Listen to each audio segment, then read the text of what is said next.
And you should be going. Oh, wrong track. Here we go. Hello, and welcome back to Oasis Valley Mysteries. Can't remember what session this is, but 30. we are on 30. Wow. Oh, damn. Um, we are deep in the middle, or possibly near the end, depending on how things unfold, of the fifth arc, where it seems that the Vulture's operations through Oasis Valley have been running afoul of supernatural causes, as what seemed to be what started out as tracking down a rogue and still loose macro swarm roaming around Oasis Valley, attacking livestock and perhaps people. Now you have you have realized that it has all been set in motion by the fiendish creature known as Rawhead Bloody Bones, which you have seen once before deep in the soup organism.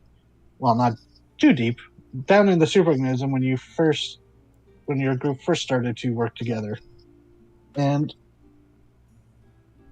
in discovering this, you have also been delivered an ultimatum by this unholy creature.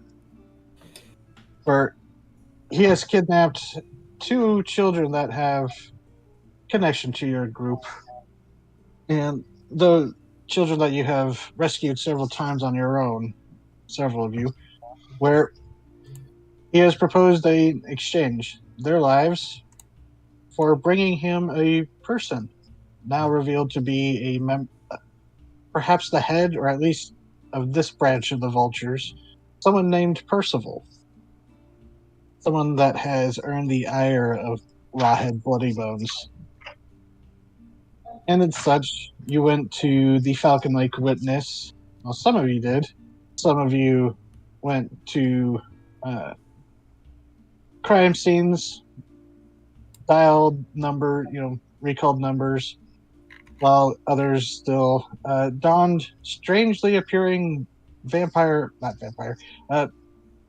masks, and had a vision of a spectral, seemingly, chupacabra. As La Dama Chupacabra made her official appearance in a perhaps anticlimactic but awkward car ride with Hanzo. Yeah. Sorry about that. But you all eventually convened at the Falcon Lake Witness, where the trio of anarchist hackers and conspiracy theorists decided, to help you out. They are fond of the children as well, being regulars of the Greasy Spoon Diner, and through the assistance of Gil Yu, as you discussed and talked, Ladama Chupacabra being introduced to the group, the Gil Yu discovered that the number that Hanzo had recovered was an old computer repair shop that she used to frequent down in Little Japan, a shop known as Bits and Bytes, very creatively, and said that it was coming from a line there, even though the shop had been closed for a year or so. And Carlos, you brought forth the dime novel as the group pored over it, recounting one of the tales of the heroes of redemption, the calamitous Case Corv, and her own encounter with which you would realize to be Rawhead Bloody Bones, discovering some tips on how to perhaps fight this supernatural menace. I believe I covered everything. That's where we begin with you all. Evening, I'd say about this time, you're in the combined triple trailer that serves as the headquarters of the Falcon Lake Witness. What do y'all do? You have a location. Now, a reminder, Macrostorm is still loose out there. Yeah,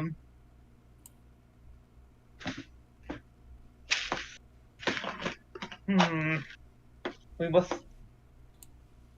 must figure out what we are doing now. We have this individual we must track down, and the macro swarms still on the loose.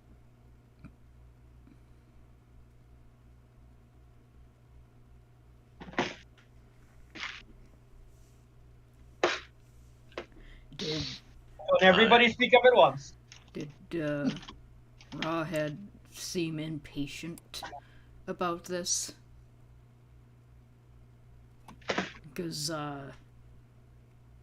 gotta tell ya, the ants might, escalate, but probably less soon than it will.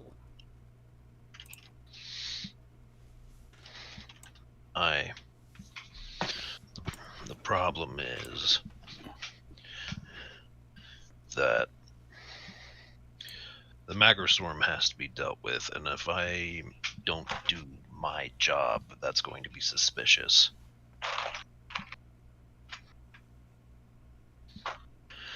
Do you suppose Divide and conquer, perhaps? splitting up is a good idea? We may have to already, because Percival's already on to me. He knows my voice, and he can probably clock me from a mile away.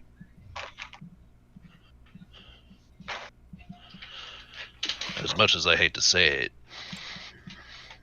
I may have to deal with the macro swarm while the rest of you, or whoever is suitable for the job, tracks him down.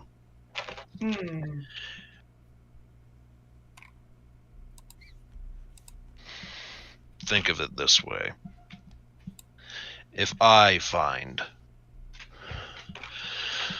Percival and I do not turn him in over to Rawhead, the responsibility is going to fall on me. I should, by law, turn him over to the police or to Pluripotent. I do not believe we should turn this man over to Rawhead whatsoever. I'm not peachy keen on the idea either. It's just that Rawhead Currently holds the cards in our situation. Yeah. There's no reasoning with a creature like that.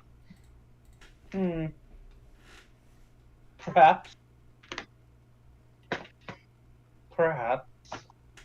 No, there is no perhaps. Don't go in thinking Or that perhaps. you can. Okay, so there's definitely no perhaps. Okay. I was going to say perhaps not. That seemed like where we were going, but then you guys sort of shut that down, so. Sarah. Yes. Can I look through this book and see if there's anything? And we saw there was a story of her killing Rawhead Bloody Bones.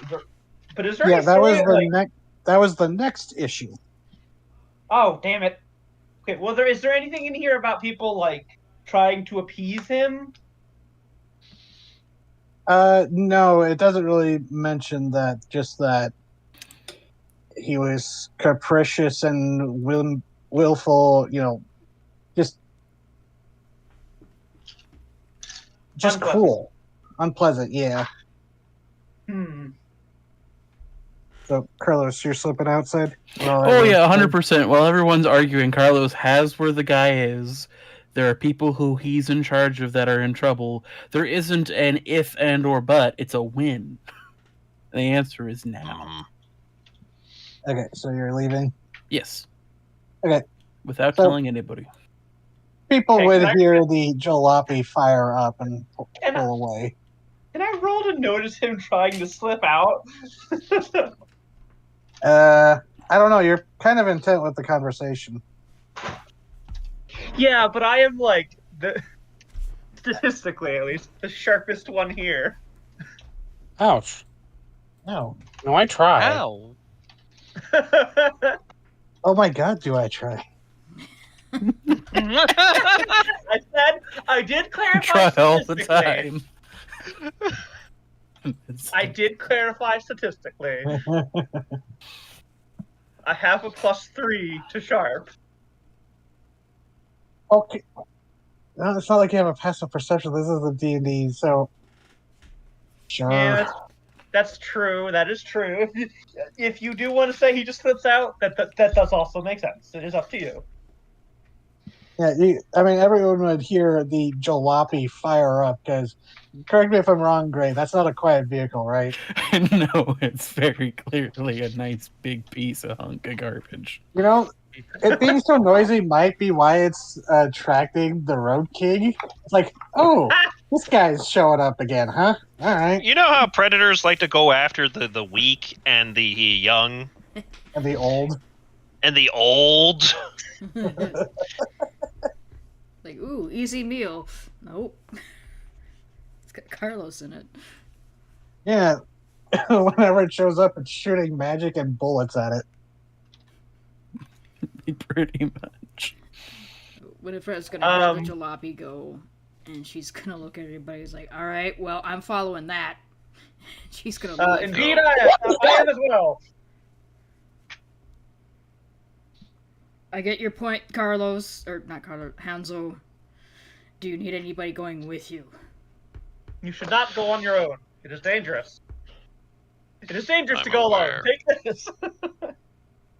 Oh, I get that reference. I'm It's aware. Mario.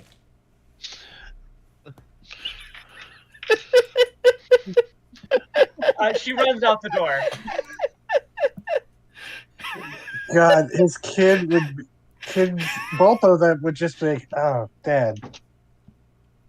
He's doing psychic damage to all of us right now. Yeah, I his mean- kids would be like, Dad, you played the game with us. Who's to say they didn't feel that right then and there?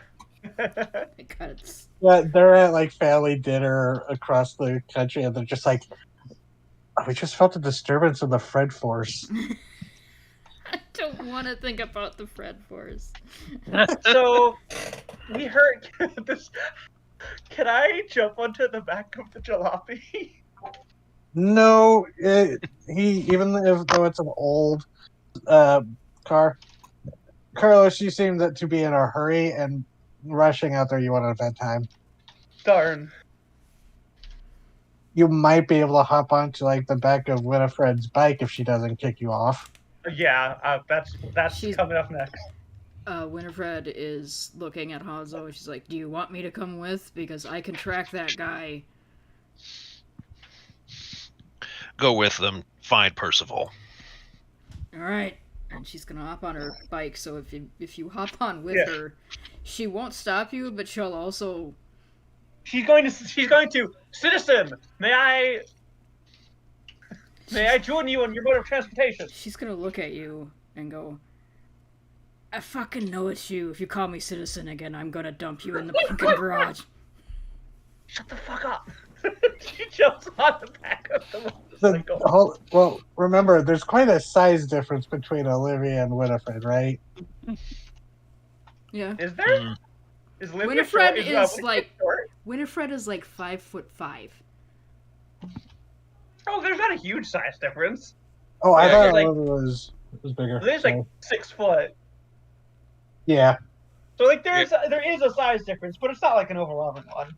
Yeah, you're thinking about the size difference between Nora and Scatha. Yeah. Yes. Okay, so you hop on. Might be a little wobbly because this is a smaller bike, if I remember right. Motorcycle. Yeah, it's a medium-sized bike. It's not Yeah. a big fucker, and it's not like a racing bike. So, where are Tommy and Fred going to go? That's a very good question. Yeah. If you want to help me, then come. Someone's got to find Okay. the bugs. Why not? I do have a grudge against those little bastards. Yeah.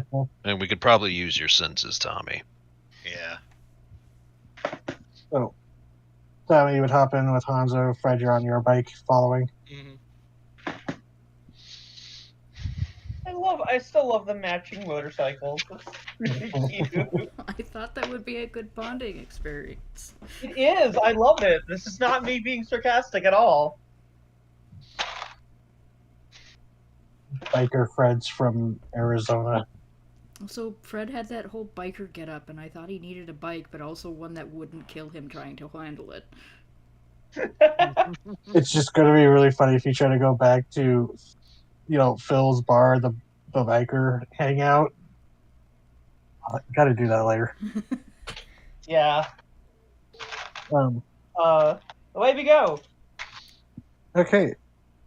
So, Carlos, you're heading to Little Japan. Yep. Okay. I And- have an address. I Yep. have a plan. Gail, I forgot to mention this. Might have mentioned it last time, but Gail did bring up a older mugshot. When she was looking up the details for this Percival Phillips. Says he's comes from Britain. White has like a kind of bushy beard.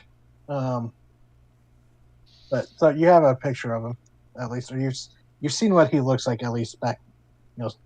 It's a couple years older mugshots, but so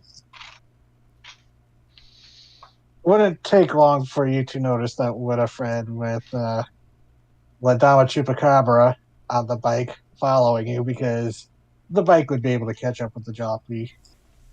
Oh yeah, no, that's fine. And Carlos kind of expected it, to be honest with you. He's just in like, okay, here's what we have, here's what we're gonna do.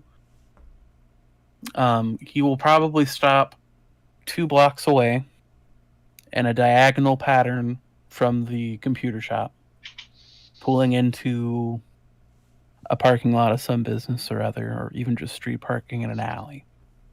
Yeah, there'd be plenty. And he'll do something he hasn't done this entire campaign. He's going to take the hat off, and he's going to take the giant, big leather jacket he's been wearing off.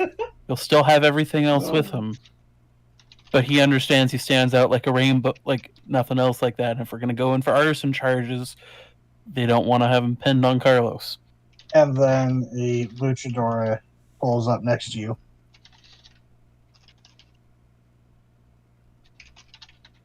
Hello. That's fine. He's just gonna. Someone's look. gonna go to your wrestling match later. It's like, hey, wait, was that woman like involved with a fucking arson case? He's just gonna look up. It's like, oh, you came. Good. Indeed, we have a miscreant to catch.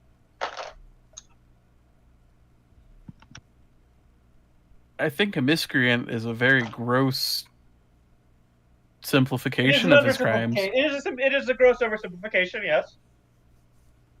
Okay. I'll handle the back door. She's going to quickly dart across the street or wherever from where we're parked to where Carlos tells me that the guy is in. Yep. So he can't just run out the back door with you going in the front. Makes sense. Yeah. I'm gonna go to a window. Okay. Is the front of the building look like it's even been lived in, or does it look like it's a shut down, abandoned building? So the area around the Bits and Bytes, which it's spelled Bytes with a Y, of course. Love it. Very 90s. Yep. The it's has it's not like boards across the windows, but you do see like the security shutter rolled down on the inside with the a sign saying out of business, just like plastered on one of the windows. Okay. But the street you're on, it's not super busy, but it's not abandoned, like there's the occasional person like driving by, because it's not like Gotham destitute area or something like that. It's just this happens to be a closed down shop in an area that was once a busier economically, but is now like on the decline, like a lot of Redemption is. Which you heard that there's rumblings about trying to revitalize the town and with renewed tourism and stuff. Because you being a business owner among the tourism stuff, you would get whispers of that. Yep. That I would. Some of the whispers being not so flattering. It's like, all right, what are we going to do about that eyesore? Kind of whispers. Yeah, I get comments about my raid, but it's got a cult following. Oh yeah, no, there are just as many people or more really that are just like, oh no, it's it's charming. No, He has fans. plus it's it's based around the local tourism generator of the superorganism, so Yeah, you can't be too mad about it really. yeah, it better not But be. they aren't willing to toss you any funding to upgrade it either. So it's like, really, who's at fault here? Yeah. Sorry, didn't mean to get too deep into Carlos's battle with the tourism board. No, that's absolutely fair. No, I'm mean, just taking down notes. Like, okay, remember this when it comes up again next time. Yeah, it's something that your new friend George at the Preserve, he's kind of the one who has to deal with that too. He's the more business front of it, while Lucy is the actual science front of it. Yeah. Mm-hmm. But so, yeah, you would probably have to, it's still early evening. It's like not long after sunset, if I remember right. That it's the street's not dead. There's the occasional person walking by or a car going. So Yeah. to break in, it's that's going to have to require a roll. Or but also if you were observing, I guess that would actually be a good time for a roll. Roll an investigation. Investigation. Read a bad situation. Oh, read a bad situation. My favorite one. I'm real good at that. Yeah. Winifred, are you doing that as well? Yep. Okay. That's a 9. Wow, I'm real good at that, but it tried to fuck me up. Which stats read sharp? It's sharp, right? Sharp, yeah. Yeah, unless you have a skill that lets you use like something else for it. I'm just wondering. No, it's a investigative history, not. No, Oh no. that's fine. I gotta put her stuff in here. Wow. It's fine. I got a 9. And Carlos got a 10. Okay.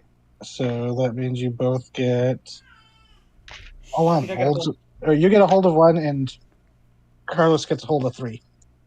Ooh, hiccup, sorry. Oh no. I have jinxed myself.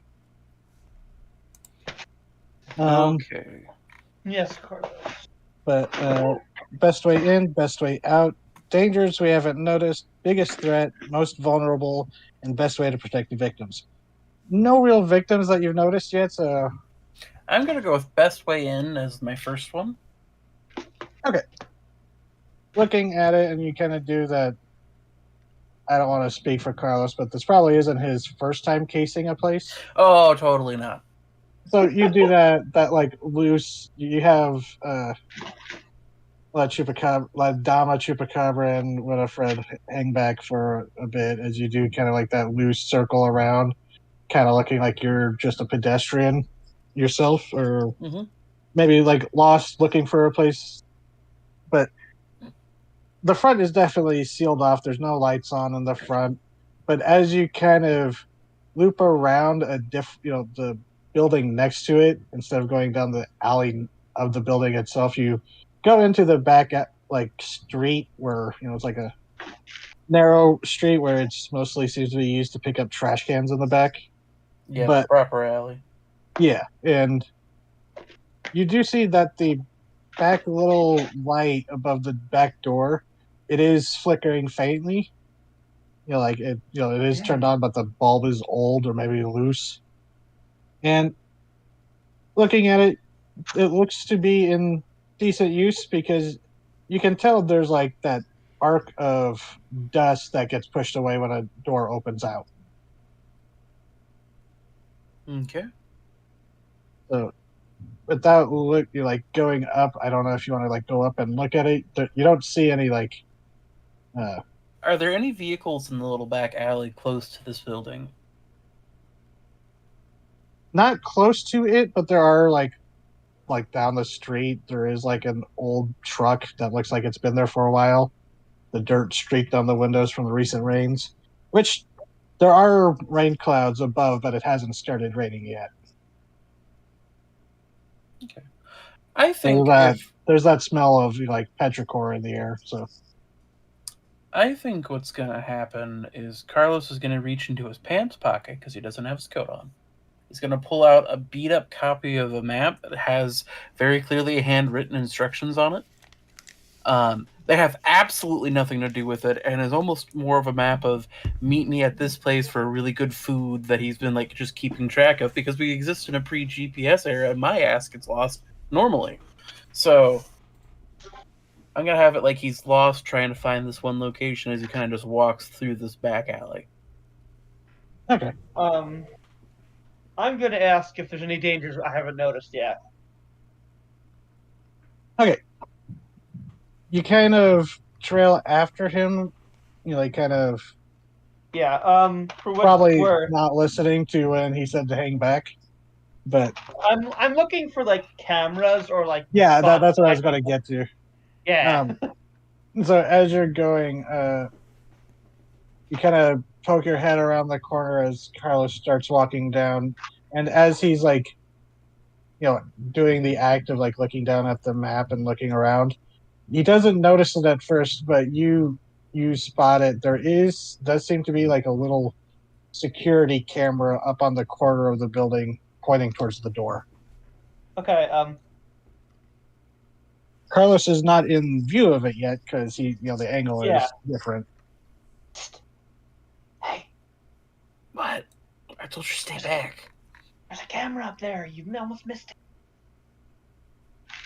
Like you glance up and it's like, oh shit! It was like kind of tucked behind a piece of like a little bit of like the concrete siding of the building, or there's like a little piece. It was tucked behind something. You didn't see it from when you first started walking down. Shit. Okay. No, he's gonna backtrack. And looking at it close, not because you're a bit closer. This does look to be like a more recent edition. It's probably a whole 380p. Because I just mean like in comparison to like the worn down state of the building, this looks more recently installed. Yes. I'm just trying to figure out what cameras. What camera resolutions were back then? So it's you hit the button of I deal with this kind of stuff with current work. So I'm trying to figure out like what was the industry like in 1993. And we're not gonna worry about it. So I can see the camera. I will be right back. I'm gonna go see what the fuck that is. Oh god! Whoa! God damn. What? Wow! What? But that. Yeah. So I see the camera. Do I see any windows? Oh yeah, there's some windows. It's a single-story building, but the most of the windows are, well, really they're only out front, the glass front, and there is like some on the side of the alley, but they don't. It looks like only for like the 4-room show area. There's not like. Well, actually, there might be like a small little window for. It looks like it might be like a bathroom window. Okay. Is that? And it's small. It's not big enough. It's probably like I don't know, like a couple inches tall and like a foot wide. It's like one of those small ones. Gotcha. Okay. You might, you wouldn't be able to, but a bat might. Yeah. Callie, are you here? I haven't started to the end of the other end of the building yet. I don't think. No, I'm saying there's a From the window. cat. Yeah. Oh yeah, I'm I'm supposed to here. Olivia spotted a small window that would be too small for a person to get through, but one of your critter forms might. Okay, she'd have to point that out to me. So I didn't see Yeah, shit. she'll look back to where you've been waiting and like point to the window and give like little wing flap motions. Yeah, okay. She'll hide behind the jalopy in a way that makes it so nobody can see her.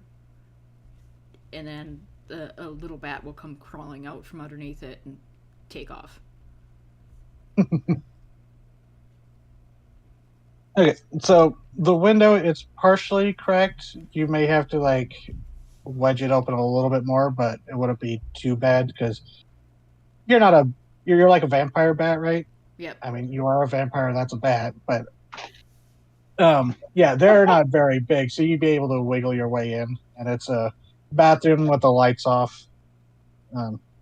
Thankfully, it doesn't seem like it's seen much use. There's no real horrible smells. It just seems like a place that hasn't been, used in a while. Okay.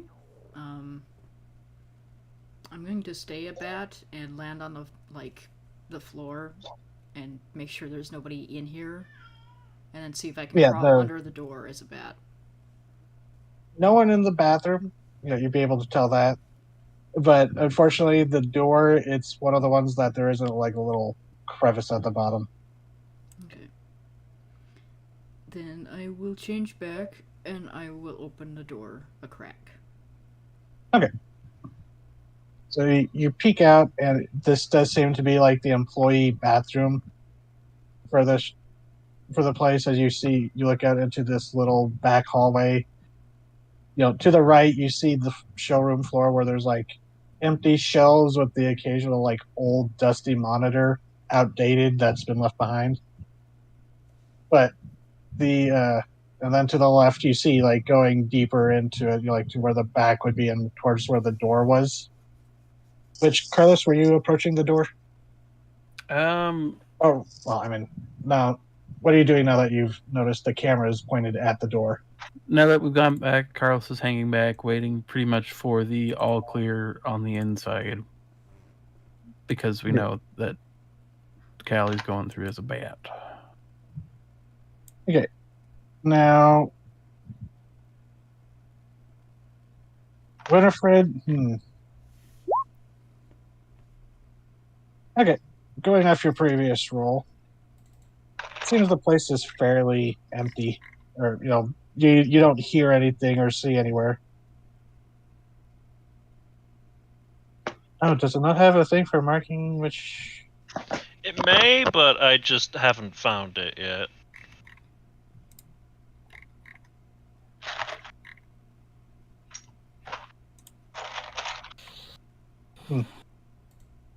Yeah, it's But never mind that. I have my old thing too. Yeah. Okay. So, oh geez, Winifred, because your color for your token was so dark in dark mode on Roll20, I was like, did I not give you your character sheet even though I see there's a token? Nope. You're rolling? It's just the purple blended in with the dark mode. Sorry.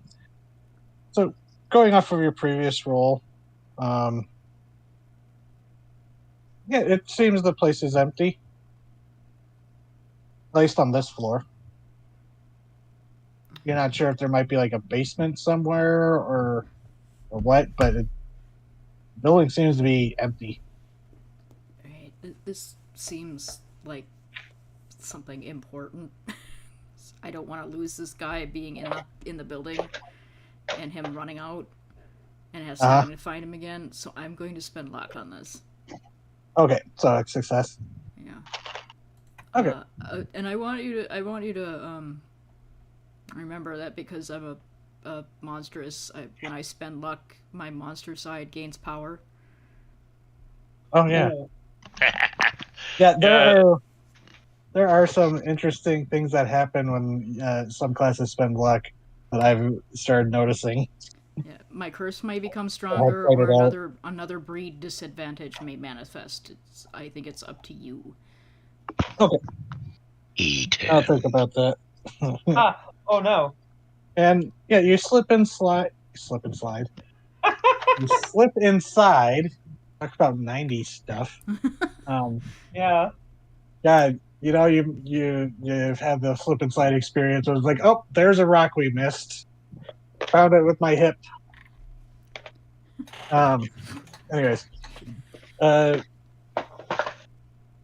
you take a few sniffs of the air, and sure enough, you do get that like there is or has been people through here recently, and it smells more coming from the back of the building, but it feels faint, like maybe like it might be in several rooms over or something, or someone that had passed through. You know what I mean? Mm-hmm. The one with the bloodhound kind of sniffing around. But as you look around, you don't notice any cameras inside. It looks like. Okay. You with your vampire vision, you can see in the dark. There's nothing really hidden around. And I don't see where this guy might have gone or might be hiding. Right now, you're only like looking into this hallway from the bathroom. You get the sense that you smell closer to in the back of the store, towards like the back door. Okay. I'll go to the front, like being like careful to be not seen by anything, even though I see there's no cameras. Yeah.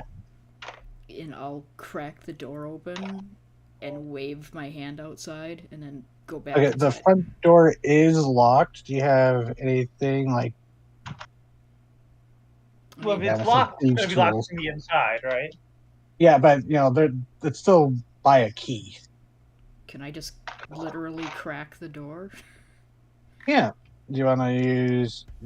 Yeah. So.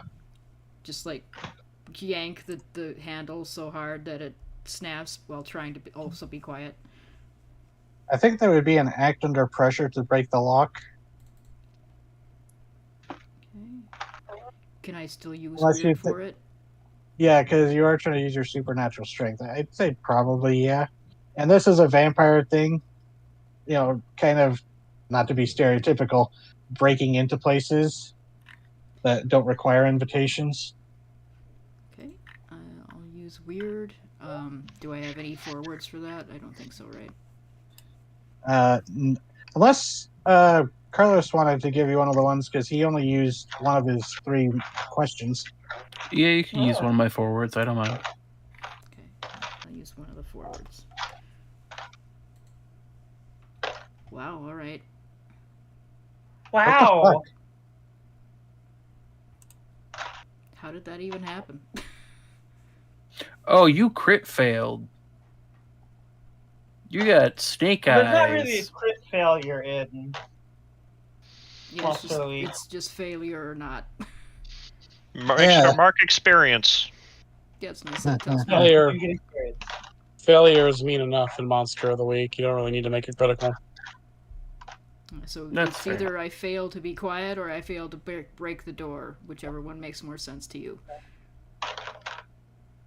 Okay, yeah. As you go grab the bar that goes across the door and brace yourself, you give a tug and the lock snaps, but in doing so, because this door is like one of the glass, like the 2 glass panes, one on top, one on bottom. As you do that, the glass pane on the bottom kind of falls out the pane and shatters at your feet. Pretty noisily. You hear the two of you hear that from the back alley. Ooh. And she just kind of like sighs to herself and thinks, "Yeah, I've never gotten the fucking hang of that."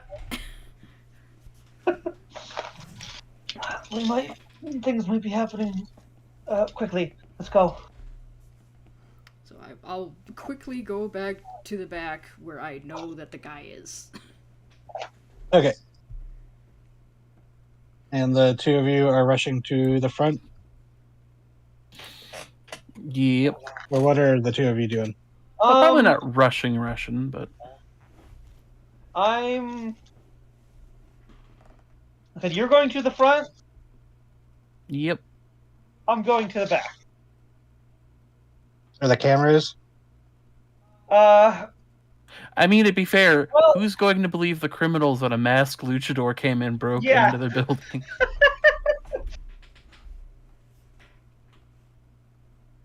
and I'm gonna go to the back and wait for something to happen to do something. Okay. And So you're going towards the back? Yeah. Oh, Winifred? I was just gonna say, it's like nobody's gonna know it's you because even your fans later, they're just gonna go like, "That was just some weirdo using a disguise." Yeah, this is technically her introduction as the Chupacabra, beating the shit out of some Some vigilante justice. yeah. How appropriate for a luchador, honestly. Yeah, like a movie luchador. extremely. I love this. You're Yeah, saying no door broke into the place. Sounds like the Los Lobos gang. It's time to shore up our anti-immigration law. No. Oh Stop no. No. Stop that. We're in Hey. Arizona. It's topical for us. I Stop that. know, but I don't like it. Dear God, PT's being taken over by Ronald Reagan. Oh. No, I killed him, remember? ATT. Yeah, canonically. Okay. So I'm rushing towards the back. The luchador On the is inside? rushing towards the back door, and Carlos is coming in the front right now. Yep. Okay. Mm-hmm. Street kind of comes in, slides in the door, shuts it behind him because we kind of dropped the pretense of us being stealthy at this point. Yeah, with the Yeah. shattering of the glass. There's no You sound. push some of the broken glass aside with your foot. Yep. While this is going on, the rest of you, go figure. The other trio, what is your plan? We're going after the macro swamp. Well, first up, Hanzo is gonna call in with Pluripotent to see if there's been any development. Okay. Because aside from riding around and about town, it's gonna be hard to track down a bunch of fucking ants. Yeah, fair. Especially since they seem to love the drainage systems. And there's rain coming. Mm-hmm. You can... Tommy, you'd be the one to really notice it the most, just with your enhanced where-seeing senses, but there's definitely the storm is brewing because you smell the rain, and off in the pressure. distance there's that like faint rumble of distant thunder. And the air pressure.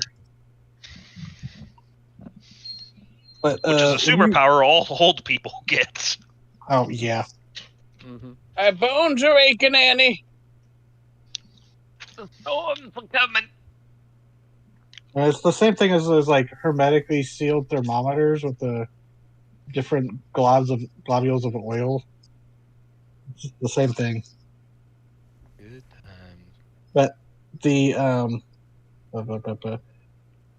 yeah, so Tommy, you're in the car. Fred, you're kind of probably just pulled up next to them on your bike. Or Hanzo, are you driving? He's calling. Okay, so yeah, we'll say you're parked for the moment, and it rings a few times before it gets picked up and by like one of the operators at the place before you're transferred quickly over to McLean. As he answers, Hanzo, how's it going? What's the progress? There been any developments? Well,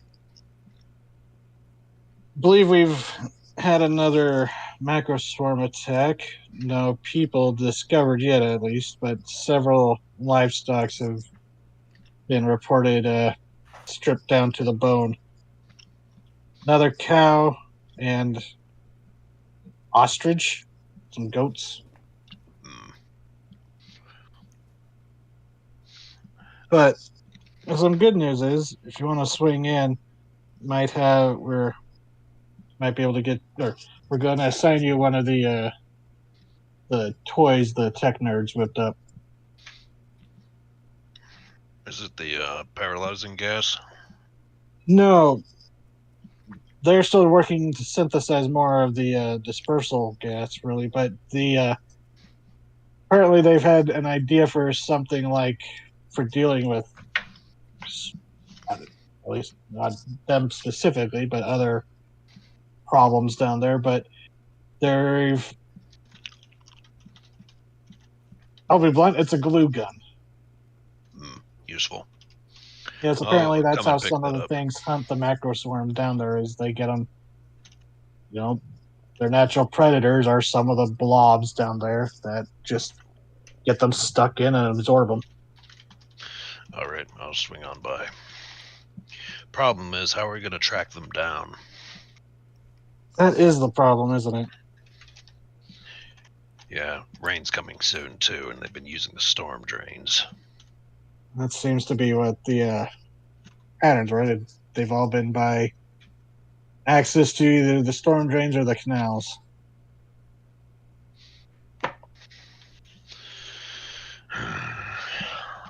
All right.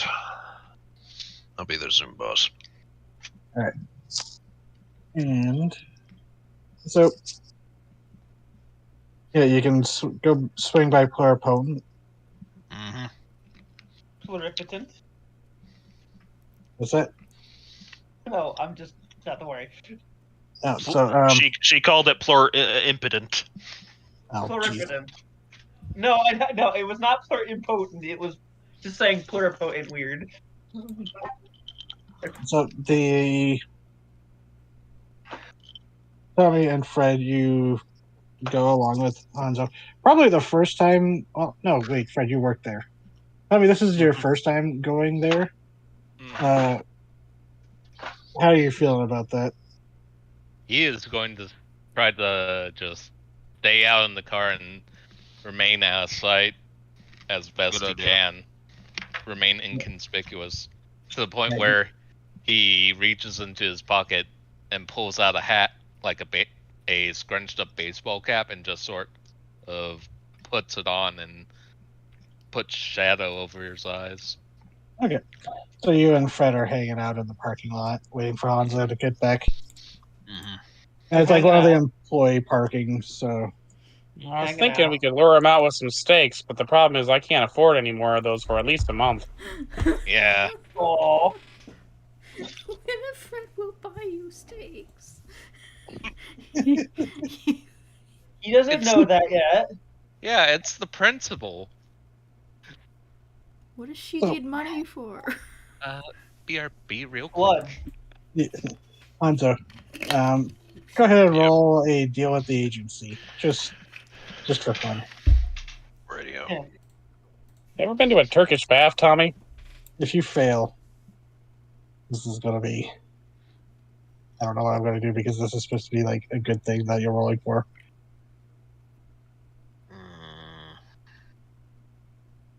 Tommy, BRB real quick.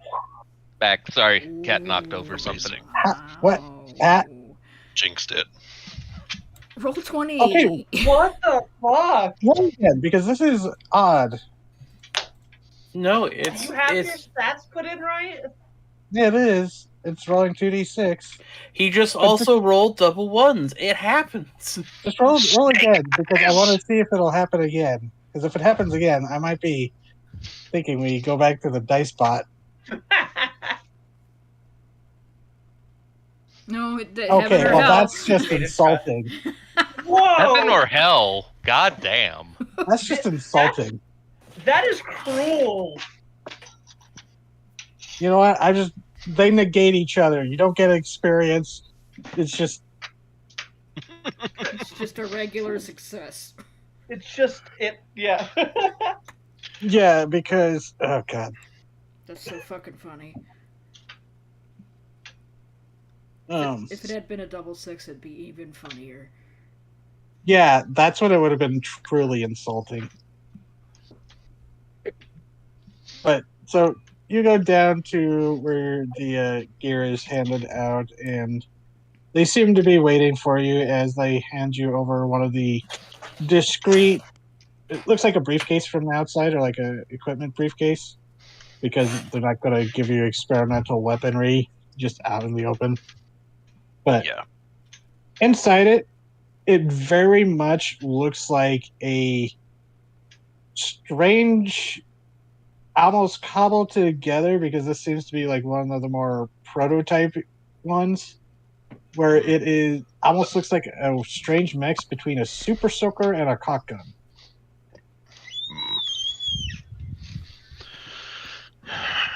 All right, give me the And rundown. I go, okay, so the thing is, these two containers, gesture to like these two differently sized containers, look to be like pressurized, that are screwed into it. I go, okay, filled with two different compounds that when they mix, they foam up into a very viscous, sticky solution that by firing it, it'll mix it to the preferred consistency for, the ratio for it. And it should gum them up. The more you spray and the more they move, the more they should gum up. And it should contain them long enough to either suffocate or for collection. We didn't have time to add any like toxins or anything to it. How much do we got? Well, this should be more than enough for a normal sized macro swarm, several of them, but I heard that you're dealing with the big one, so I'm going to say that if you were just going after normal macro swarms, you're over equipped. I don't know how big of the one you're going after, so I hope I gave you enough. It'll have to be. Because we're also equipping some of the other local agents. Anything Just else? in Just hold case. down spray. Yes. Yeah, works very much like a it's very thick spray gun. All right. And in case it Or breaks, actually like a paint gun. Like one of the, they would describe it as like a paint gun kind of deal. all right. And in case it breaks or something goes wrong, how much danger am I in?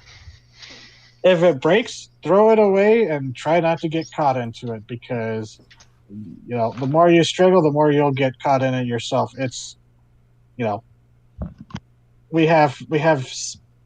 we're producing the solvent for it, but we're kind of low on it because we weren't expecting to have to fight a macro swarm outbreak. So, all right, good to know. but there is something that I haven't given the others, and this one may have some side effects. Hasn't been completely tested, but I got the idea. And this tech seems to be getting a little more excited. She goes, I have developed what may be the reverse of the dispersal gas, an attraction gas.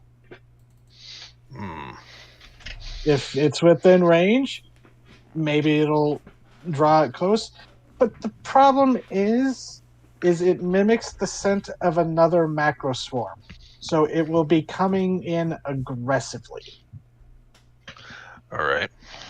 It's not like a mating pheromone because they don't operate that way, but it's more like an aggression pheromone that will send them, if they're within, once they get whiff of it, it should agitate them.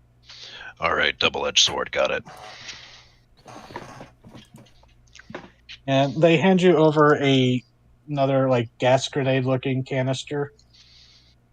Is this one clearly marked different so I don't confuse the other one I have? Yeah, it looks just like the other one, but this one has like a bright yellow sticker slapped onto it, like very plainly just added onto it. With All right.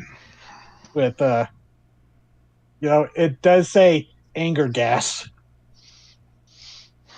All right, And, thank you. She kind of has this like sheepish look as she hands it over, just like you get the sense that this might be something that isn't exactly approved by her boss, but she made it anyways. I'll let you know the field results. Please do. And He's gonna pocket everything with all of his gear. So I don't know exactly. They don't have an official name for it yet, but you have at the moment a prototype glue gun and prototype attractant gas, or whatever you want to call it. Yeah. They're both prototypes. Oh, speaking of, since you mentioned the berserk thing, can I swap out this the Under Armour for something heavier? Oh yeah. Whatever, like the heavier option for the combat armor. The professional is, yeah.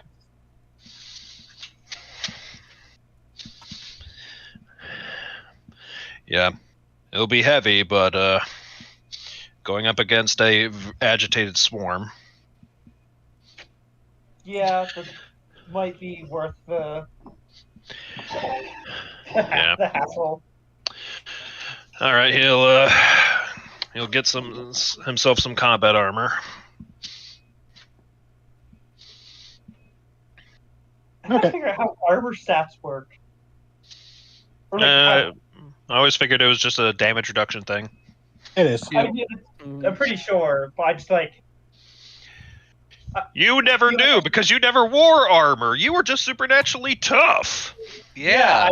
I need to figure out how to incorporate armor into my luchador outfit. Padding. I think you just flex, right, Alfaro? Yeah, that's how Zangief does it.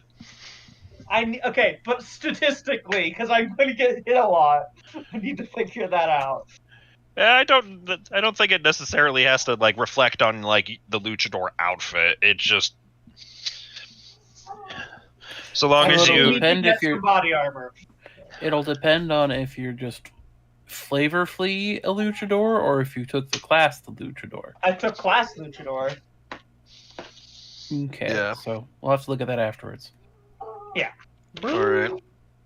Oh. I'm just gonna be fucking leaving the building armed to the teeth then. Yeah, well, you just walk out with what looks to be like a little equipment briefcase. As you walk out to Tommy and Fred. Yep. Tommy back? Yeah, I've been back. Okay. Perfect. You're just the one I want to talk to. Bath, Tommy. Yeah, Tommy and Fred, what have you been chatting while Andrew's been inside? While Dad's been inside getting smokes. I want to be canonically the most batshit insane small talk that's ever been made. Which is very easy for those two.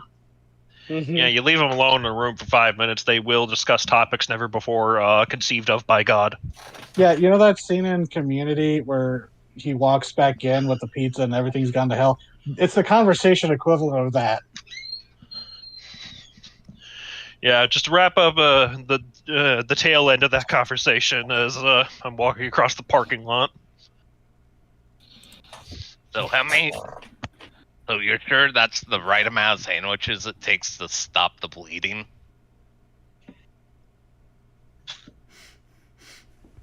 What? Yes, you actually subbed TT. TT? Sorry, I just zoned out. What? 404 TT. Yes, you might have 404'd me. The appropriate amount of sandwiches to stop the bleeding. Yeah. Come on. 15. There you go.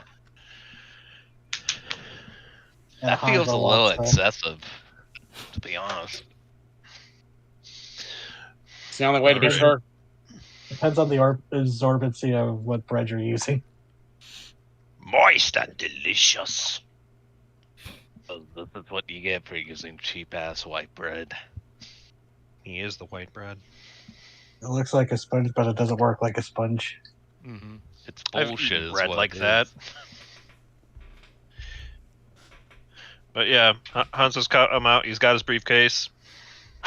All right.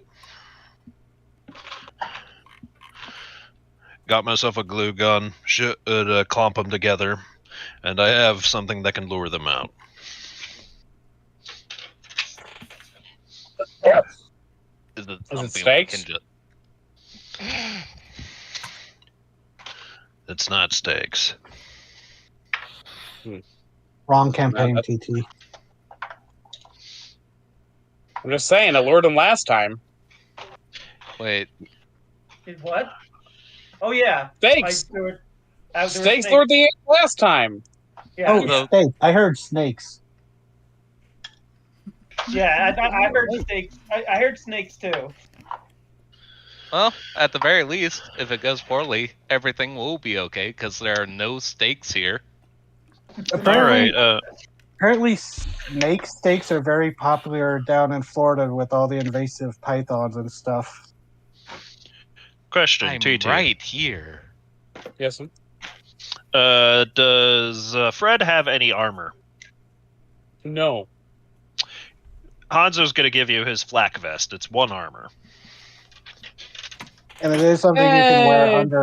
under a normal outfit to be hidden. Da-da-da-da-da-da-da. I expect to get that back. Okie dokie. Wow. One way or the other. Oh. It's work issued. They need to account for those sort of things. I'm not gonna steal your damn vest. Yeah, no. He's not saying that to you. He's saying that to the fucking peanut gallery ghosts. I don't know what you're talking about. Yeah, there's something wrong So- with you, Hanzo. But To be fair, one of those ghosts is a Fred. yeah. As for as for you, Tommy, the macro swarms have been using the storm drains.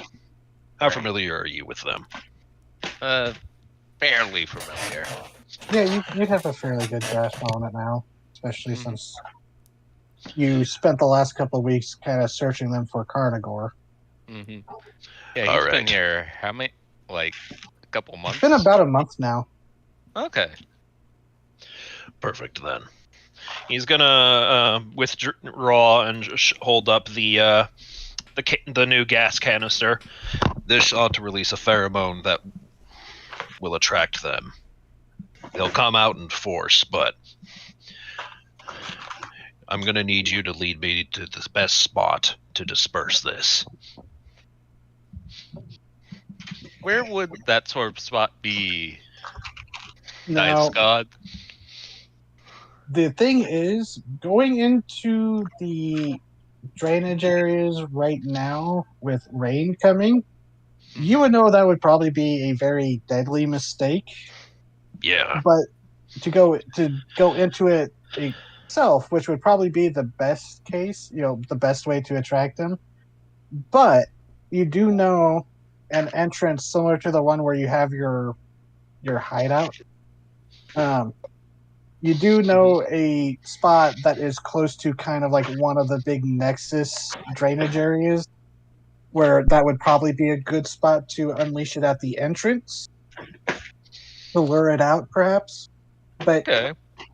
with a storm coming or like rain coming, being inside those would be a very bad idea because you could get washed down, dashed around, drawn into smaller pipes that are too big to crawl out of.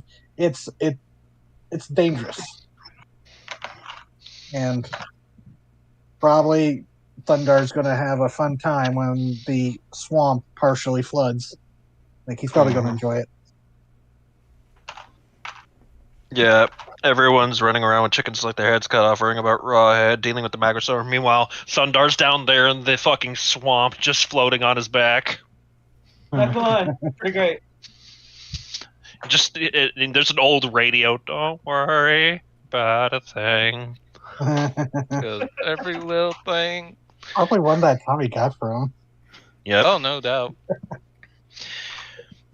him. So, yeah, you do know of a spot that's probably like a mile or two away from Carlos's place. That would be, near where a lot of the canals and it's where a lot of the waterworks kind of intersect. You get a Alright. sense that would probably be a good spot for that. Alright. You got There is still the danger because you do have to descend into like the wash, but it's not as dangerous as being inside the tunnels okay. because there's still a chance you might be able to get out of the area down there and onto dry land. So there's gonna be a area like a mile or two away from Carlos's where the wash goes on. And You think that's the right spot? I only got one of these. It's experimental, so I want to attract as many of them as possible. that's the best spot right now with the rain coming in because we're going to have to be super careful. Otherwise, I might be fine, but you guys will probably get swept away something fierce. Yeah, Yeah. Tyler, you'd probably be able to handle it, but yeah. In that case, let's do this quickly. All right. So with Tommy's directions, you drive off to this location, and there's no rain yet, but you can definitely tell the clouds are getting heavy. It looks to be like it's going to be a heavier rain than the last couple nights, but the air's got that humid pressure to it as you head out to this area. It's not completely dark. There is like some streetlights that are nearish to give some ambient light, but it is still fairly dark.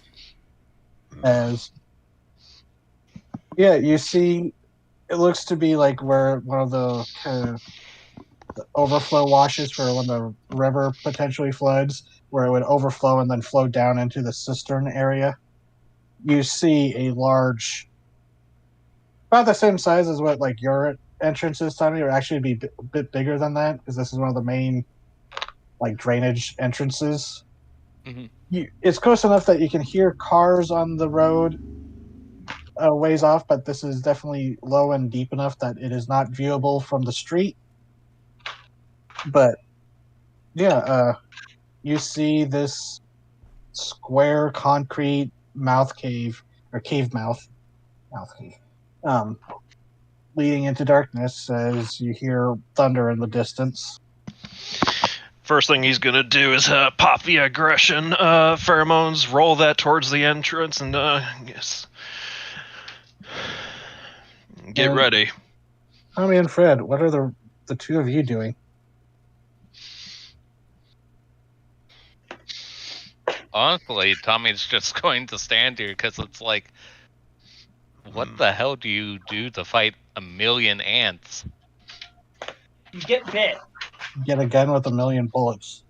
Shoot them one by one. Or a shotgun with a giant bullet. That's the proportional response. Get a Tommy gun and shoot the fucking ants. A Tommy That's all we gun! need. A gun for Tommy! We need some. The werewolf has a gun. We That's need not some fair. glue werewolf? traps. They said that glue is what they use to kill them, right? If we had some glue That's traps, we'd have no problem. That's what this is for. He pulls out the glue gun. Yeah, Fred, it looks like some prototype super soaker that your kids would have probably asked you to get them sometime, but minus all the colorful plastic and stuff. This looks like an industrial super soaker.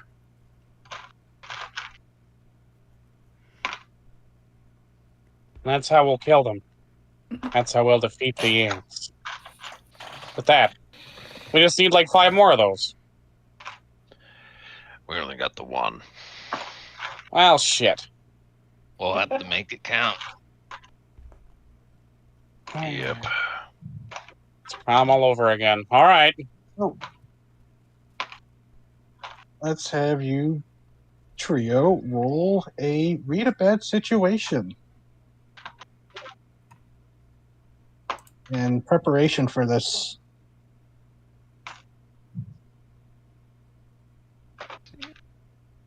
I want to see. Okay, that is a shark. It looks like a trustworthy salesman. My beautiful sisters. Give me a second. I'm trying to figure out where the fucking Woo! things are on here. Underneath, look, there's Hunter's moves references.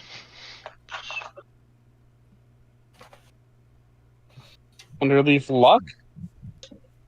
Where it says, Underneath name, pronouns, playbook, look, there should be Hunter moves reference. Oh, it's just smalled out for some reason. Okay. Read a bad situation.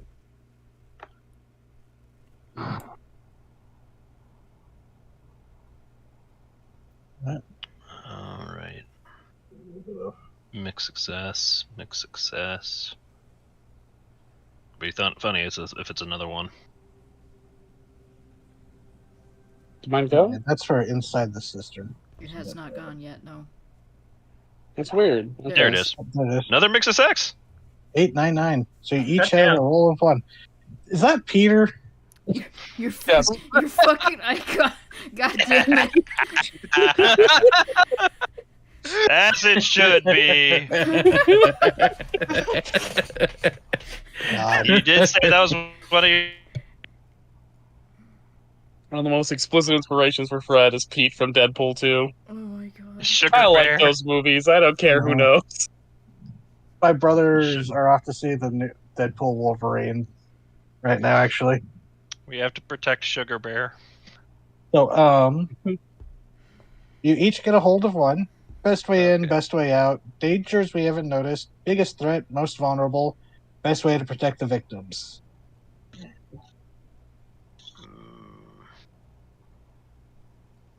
Okay. You each Well- get a hold of 1. I would say our best way out is to crawl out of the fucking storm drain. Yeah, because it's like I'm really trying to like it's in the chase sequence in Terminator 2 when they're on the bike and he's chasing him with the truck in the drainage canal. It's kind of looks like that. It's just concrete with Mm-hmm. the occasional scattered bit of trash and a bunch of graffiti on the walls of it. But yeah, probably the path you came down because there are these like steps built into the side of it. Otherwise, it is just a slick concrete slope. Yeah, it's like that, but there is like a slope to the sides, so it's not just sheer sides. At least where you're at, but the escape route. Yeah, so that would probably be the best because it's the shortest route towards your vehicles too. Okay. Yeah, similar to that. Any dangers we haven't noticed yet? Tommy, good that you asked that because as you and Fred are kind of standing back as Hans was at the. Yeah. So, Tommy, you would definitely be able to smell it because it is still like this weird, because it's such a concentrated issuing of it. It looks like he popped like a smoke grenade, sort of, where it's Mhm. not like. There is like a mist when it comes out, but it seems to dissipate, so it's not like a cloud of smoke is forming. But you can definitely smell that chemical smell wafting around. And it's a subtler, different smell that kind of spikes, it makes your nose itch, that sort of makes you turn around as you see a macro swarm. Not the massive one that you were expecting, but seemed to be like one of the smaller ones that maybe spawned off of it, and similar to the size that attacked Fred initially, comes rolling like a trash bag caught in the wind, just tumbling end over the side of the concrete behind you guys, and is on the way towards Fred. Hey, Fred! Oh my god. Gotta watch out. The ants are coming towards you. Yeah, there's enough of a distance that you can. You smelt its basically like chemical war cry in response. Mhm. Coming after Fred. Tiny And yeah, million so Fred, you have voices enough screaming. time that you can see this thing coming, so it's not going to get the jump on you. Okay, cool. And Hanzo, you. Hmm. What's my Oh, wait, best no. way out of this particular situation? That's what I'm gonna ask. Oh yeah, I meant to ask, Hanzo, you still have the dispersal canister, right? I do. Did you want to give that to anyone, or were you holding on to that? I was gonna hold on to it in case somebody else got swarmed. Okay. Fred, the best way to protect yourself would be not to be in the direct path of this thing as it's coming, like rolling down the wash in your trio's direction.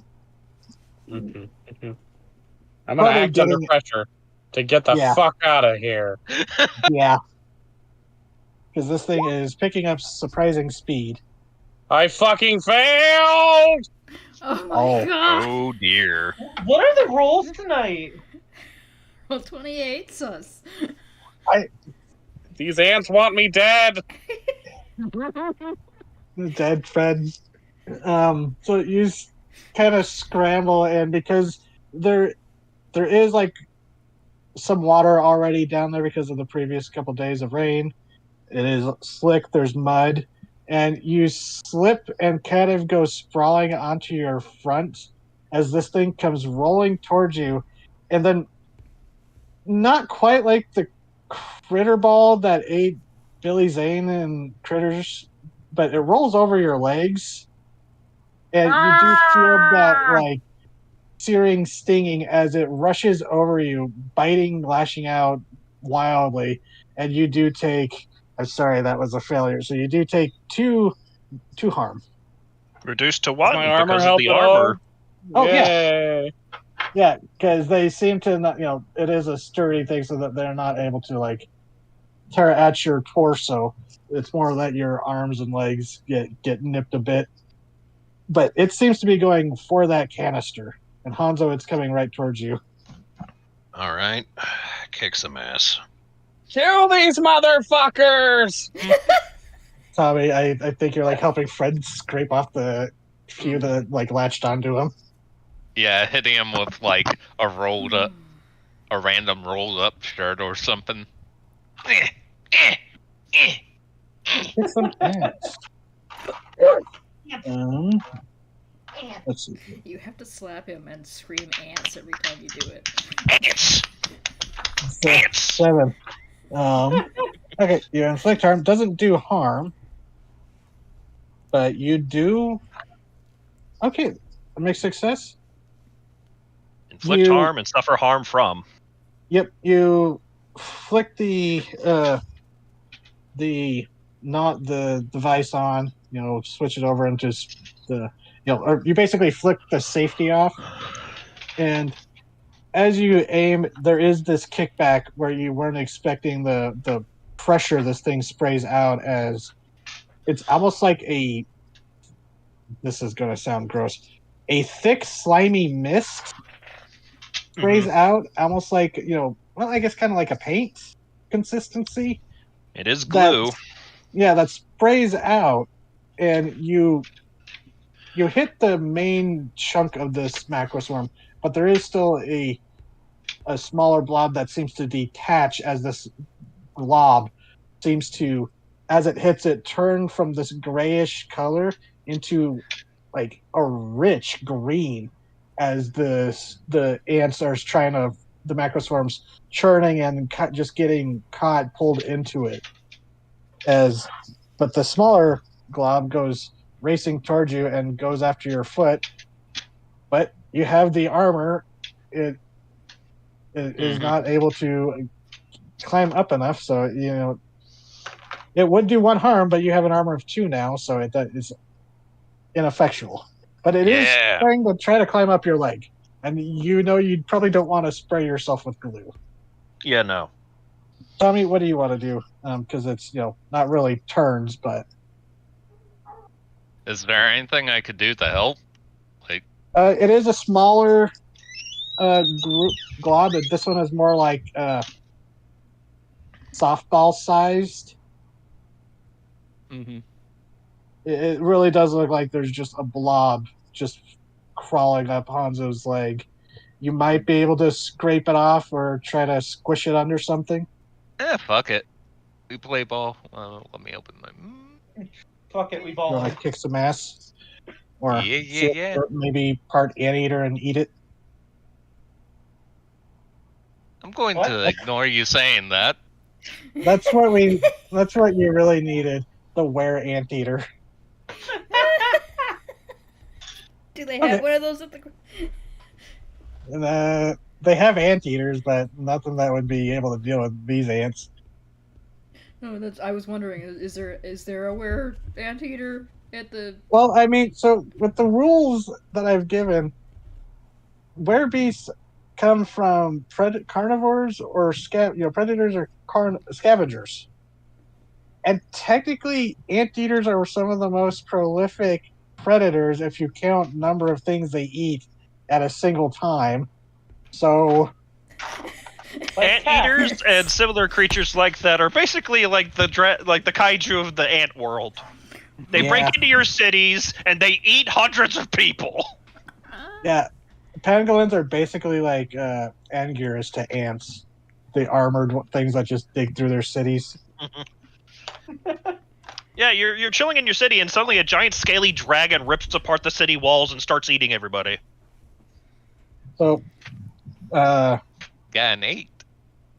okay, you go and there is actually like a bit of like a flat piece of wood Mm-hmm. that you pick up, fairly soggy. Probably wouldn't have picked it up because it's gross normally, but you run over and use it to scrape it off of Hanzo's leg, and then kind of slam it down. A couple of the ants do swarm over it, but you get the bulk of them kind of stomped down, and with your deceptively If you heavy scoop them up, weight. maybe you can throw them onto the glue mass. Oh yeah, actually you could if you wanted to do that. Fuck it, we ball. Yeah, Yep. so you actually Literally, do that just crunch them into a ball and throw them at the glue. well, no, you use the piece of wood to scrape it off, and as they're swarming onto the piece of wood, you toss it onto it. A few of them crawl onto your hands and would do 1 harm, but I think you have armor against that. Yeah, he's just going to ignore them and just. Yeah, eat you them. just yeet it and then scrape them off your hands, like cleaning off crumbs. So that is one of the normal sized macro swarms contained. Hanzo's frantically looking around, checking all corners that these things could possibly come from, since they came from behind this time. Fred, you okay?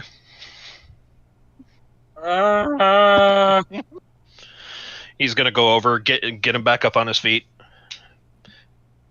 Things. My legs. I'll make sure to treat you afterward. And he's gonna pull out the dispersal grenade in case they swarm you again here. Okay. I think I fucking hate ants. Yeah, Aw. that's fair. As someone who really likes ants, that's sad to hear someone say, but understandable. Even as someone who has had to deal with a very persistently annoying black ant colony. I love you, but I hate you guys. I think the only thing that could make things worse if the ants took his wife in the divorce. Who's to say they didn't? Damn you, Flick! Wasn't the queen's daughter enough? At least you didn't Wait. bring up the ants characters. What if Fred's wife left him for an entomologist? I don't That'd be funny. pain. Listen, I enjoy Fred's pain, but I don't hate him. I'm not gonna make him lose his wife to Woody Allen. Oh, God. Damn. The ants characters. I'm not fucking doing that. TT, what the Plus, fuck? ants I hasn't would come be out an yet. entomologist if I was a scientist. Come on. Same. Or my Come on, colonist. TT. You're Those better were than that. not, okay. Let's be real. Those weren't actually ants. Those were horrible flesh homunculus. So, you hand over the dispersal grenade to Fred as Tommy. You're like scraping off the last of the ants of your hands, and you still smell that like chemical war cry from this thing, which very similar to the grenade that went off, and it's really just making your nose itch. I don't know if Tommy has like problem with allergies, but it's almost getting to that point where you're like starting to sniffle. Yeah, Um, like hay fever. yeah, or like being around like someone cooking with a lot of vinegar, that kind of Hmm. sensation. But then it hits you stronger, and you whip around and look towards the tunnel as you can see probably better than no, you would be able to see better than the other two. As deep inside it, surging forward almost like a black tide or like a black wave, you see a massive macro swarm surging forward with intent. It almost looks like it really does look like a black flood is coming in your direction. Yeah, there's a swarm of ants coming.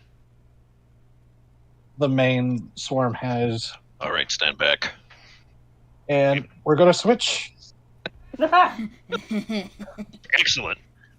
See, that's what a show would do. Yeah. Commercial break, baby.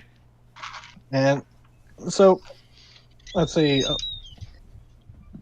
Dama Chupacabra, you walked up into the back alley, but towards the back door. Carlos, you entered, heading towards the back. And Winifred, you went towards the back yourself as you open up from the hallway into a back area where you realize this is probably where like the stock room would be, or where maybe the repair work would be done on these old computers, or what, when this place was active. There's mostly empty shelves. There's some dusty boxes, but as you tracking the smell, you see a door, towards that would open out to the back, and there is like a, it's just a deadbolt from the inside. You don't need a key to open it from the inside, but there is like a little fixed monitor next to it, but you see a luchador walking up to the door. It seems to be from the little camera, but you do see wires trailing off of that. It seems that this isn't the only place the feed is going. Okay. Good to know. But if you want to open the door for your flashy friend, you can. Yeah, I'll open a door. Any sign of our miscreants? He's in the back. And Wait, Carlos, in the back? I thought that's where I was. yeah, this is the back room of the shop. Oh, I just let you in through the back door. He's in this area somewhere. okay. And Carlos, you join. Yep. May I investigate a mystery? Yeah, if those of you want to. Now that you're here. Yeah, okay, investigate a mystery. So that might not really work. Some of the questions might not work for what you're looking for, but Wow! What? What? What the fuck? What? this is What? should we go back to the other? No, What? Roll20 This is just funny. does this sometimes. Just Yeah. What? Okay, so Okay. where are the buttons? Mark experience. This is the Roll20 wants us to level up. yeah. That's That's all. sharp, correct? So okay. On a miss, you reveal some information to the monster or whoever you are talking to. Okay. What? I Carlos, mean, they know we're here. They'll know I'm coming. It's fine. I'm not exactly subtle. Fine. Carlos, you get a hold of 2. Winifred, did you want to roll 2? Yeah, I can roll investigate a mystery. Let's see if I do any better than I did last time. Okay, see? Okay, so both of you get a hold of 2. Which is Okay. in questions, what happened here? What sort of creature is it? It's going to be a guy. What can it do? what can hurt it, where did it go, what was it going to do, what is being concealed here. Some of those may not be as relevant. Yeah, we know where he is. So, is there anything being concealed here? Is what I'm going to ask. Besides, I did spot Yeah. the camera shit. So. Yeah, and it's actually following the line of the camera wires, where it's clearly a recent addition. As you follow it towards across the ceiling of it, and then towards the back of the back room, kind of tucked behind one of the shelves that still has some dusty boxes, as it goes down the wall, and then you see there is like a little cellar door. And she's gonna follow that with her eyes, and then point at the door. And anything so Carlos, anything you wanted to do, or what if anything else you wanted to do? Let's see. So we know where he's in the basement. Sorry,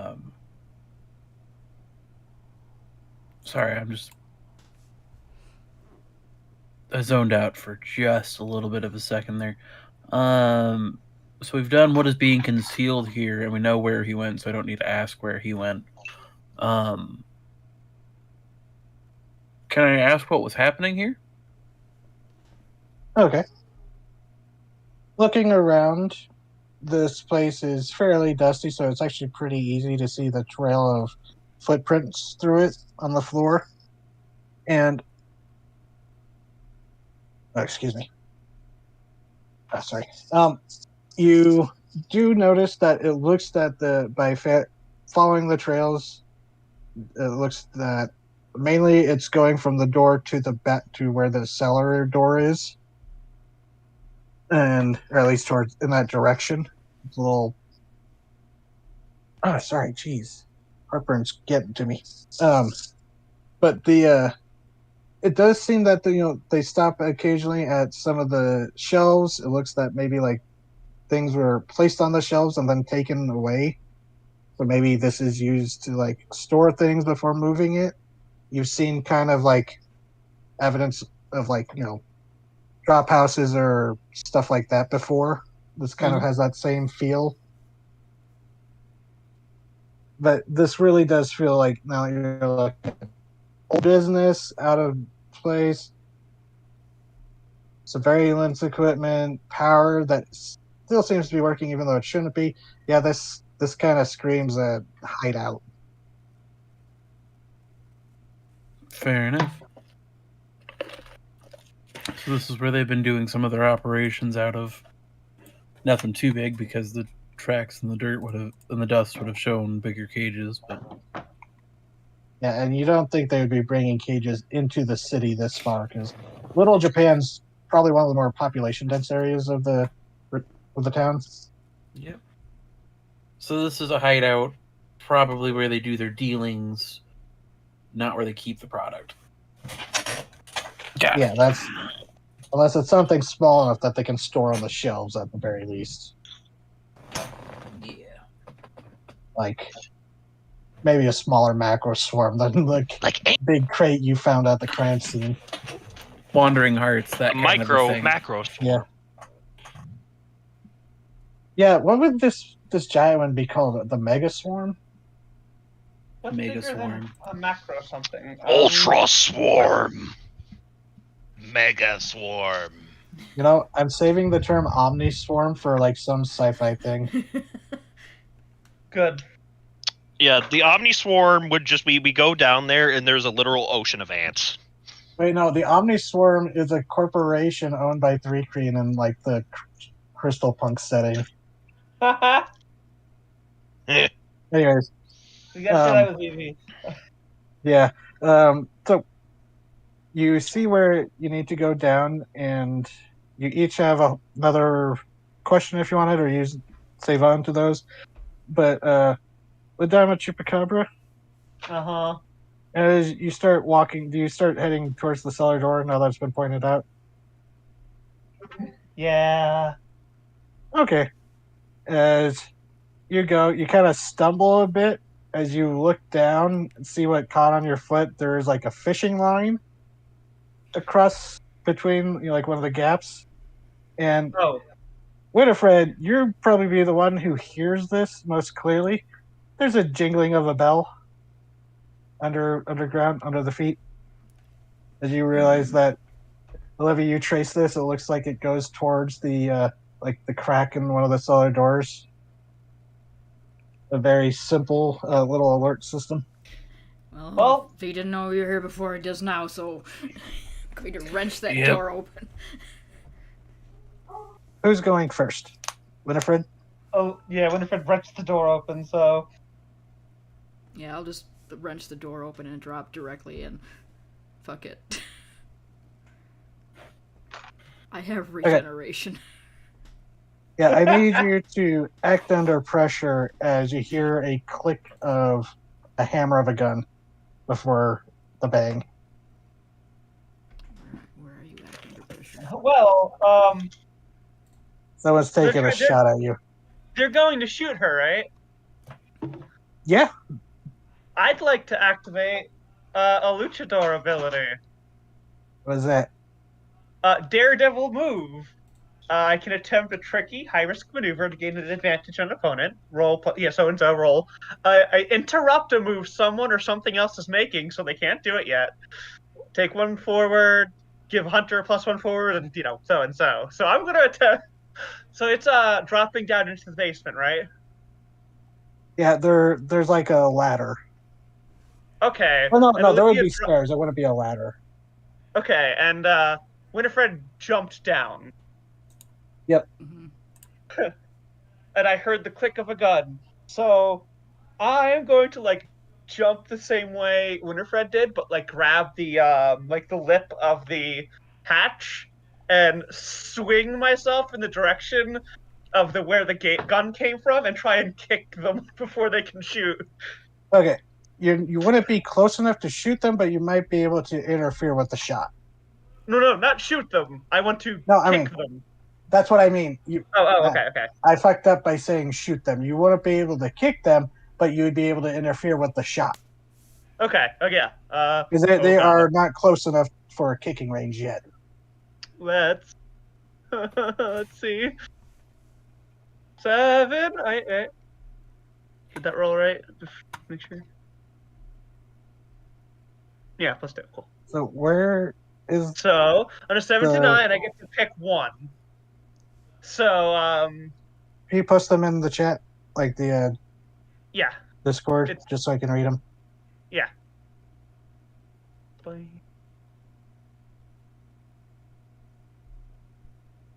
Daredevil move. Okay.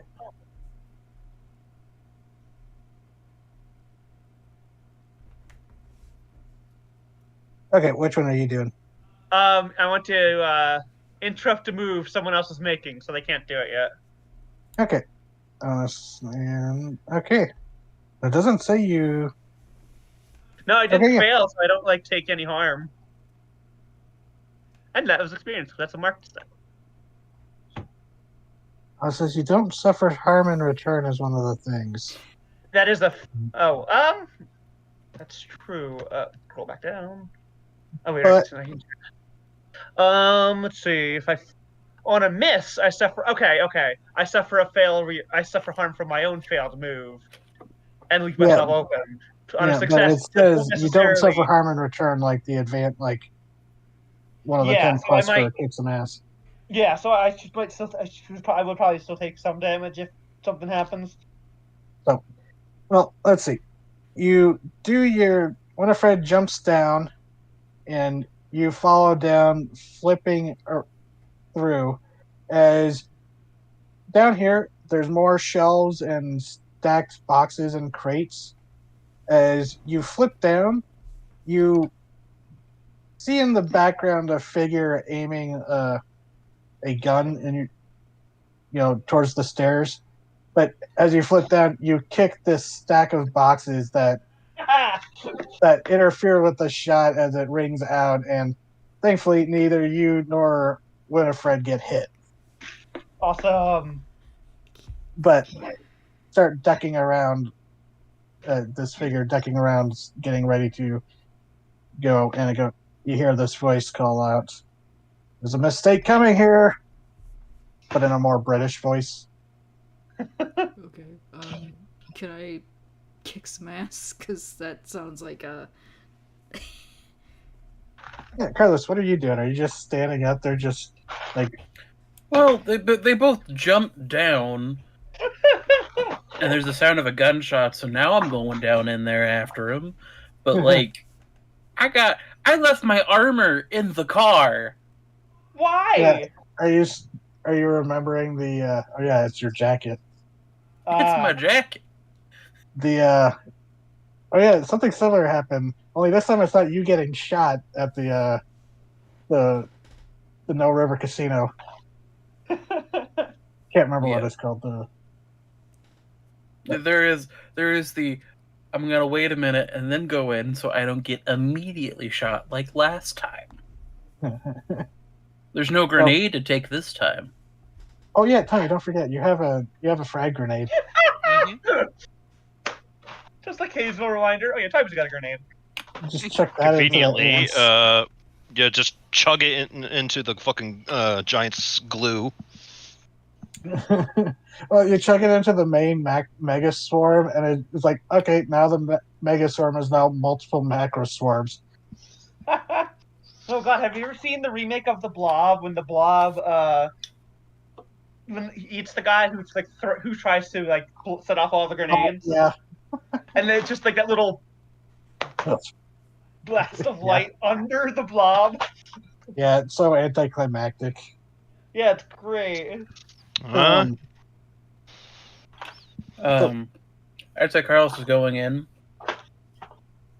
behind him with his pistol out instead of the fire magic because we're dealing with the normie. We're dealing with the normie here. Yes. Yeah, you're pretending to be normal alongside a Luchadora and Winifred.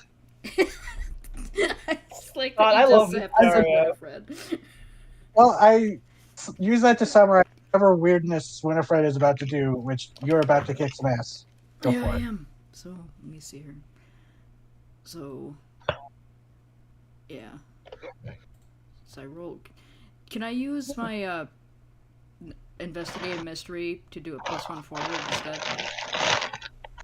Oh yeah, you can. Yeah. Yeah, you can put that towards it.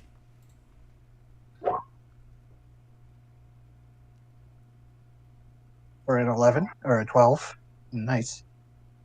Yeah, so that means I'm gonna dart forward and slam him to the ground and also bite him. Oh damn. So that means he gets 4 harm immediately. Oh shit, that'd be enough to put a normal, one of you into like crisis mode, right? Yeah. 4 harm is generally if a person's at full health, would put them to a what's the term? It's right here on the character sheet. Unstable, which is wounds that even if you heal, unless if you go to like a big doctor, continue to just get worse. Yep. So you go. How does Winifred close in? And as you see this guy standing with a rifle,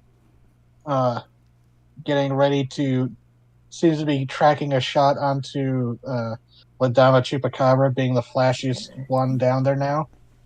How do you pounce? Just kind of watch her. And where do you go for? She springs off the wall after she lands and slams into him. And because it's dark down here, you can tell that there's some glowing eyes going on. Uh-oh. She just kind of grabs him by the shoulders and uses her weight to bear him down to the ground, and then grabs him by the neck in her mouth. Oh, jeez. Like a cougar. Yeah, I'm getting flashbacks of playing Red Dead and getting ambushed by the cougars. This is a weird question. Can I protect him? No. I can pull He's back. not long for this world. I can pull back the one harm that makes it go over 4 because I know how fragile humans are, and once I notice he doesn't have any armor to help him not do Well, that. no, he does actually, Oh, but Oh, thank God. Okay. he does technically have 1 armor.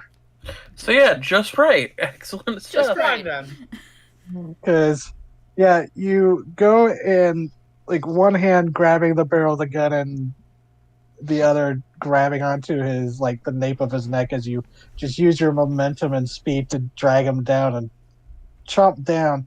You know, he's wearing like armor, but it's just, you know, how My teeth mechanics work. My teeth are a little longer and sharper than most normal vampires, so whatever armor he has around his throat is not working. Yeah, it's more of a mechanics thing. So it's you know, could be just you holding back if you know hearing the Dama Chupacabra scream or something, or remembering, oh yeah, we need this guy alive for Yeah. hostage Yeah, it's just- exchange. It's just Carlos is like, we need him alive. I don't think Well, you wouldn't have seen this because this happened. coming down, seeing just the Yeah, guy in now Winifred's mouth. he's on the ground as Winifred. You've got him pinned as you just We need- take a big sippy. I take a big sip. Don't. And he's like trying to struggle, but you're just latched on there.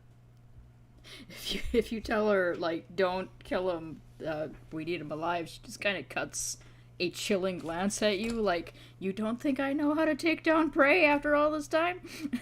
No, she doesn't. She actually cut herself off. And she'll rush forward, and pull out her lasso. Kick the gun How are you away. hiding that? Do you want to know She that? has pouches. Hammer space. Any good luchador has pouches to carry things. So And then I'm gonna tie him up. okay, act under pressure because he is resisting, but I'd say you'd have a +1 forward thanks to Winifred's, Okay. aggression.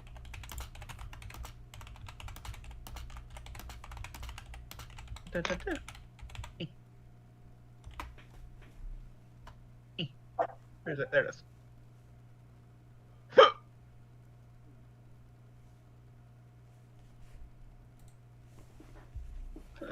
+1. Where's that?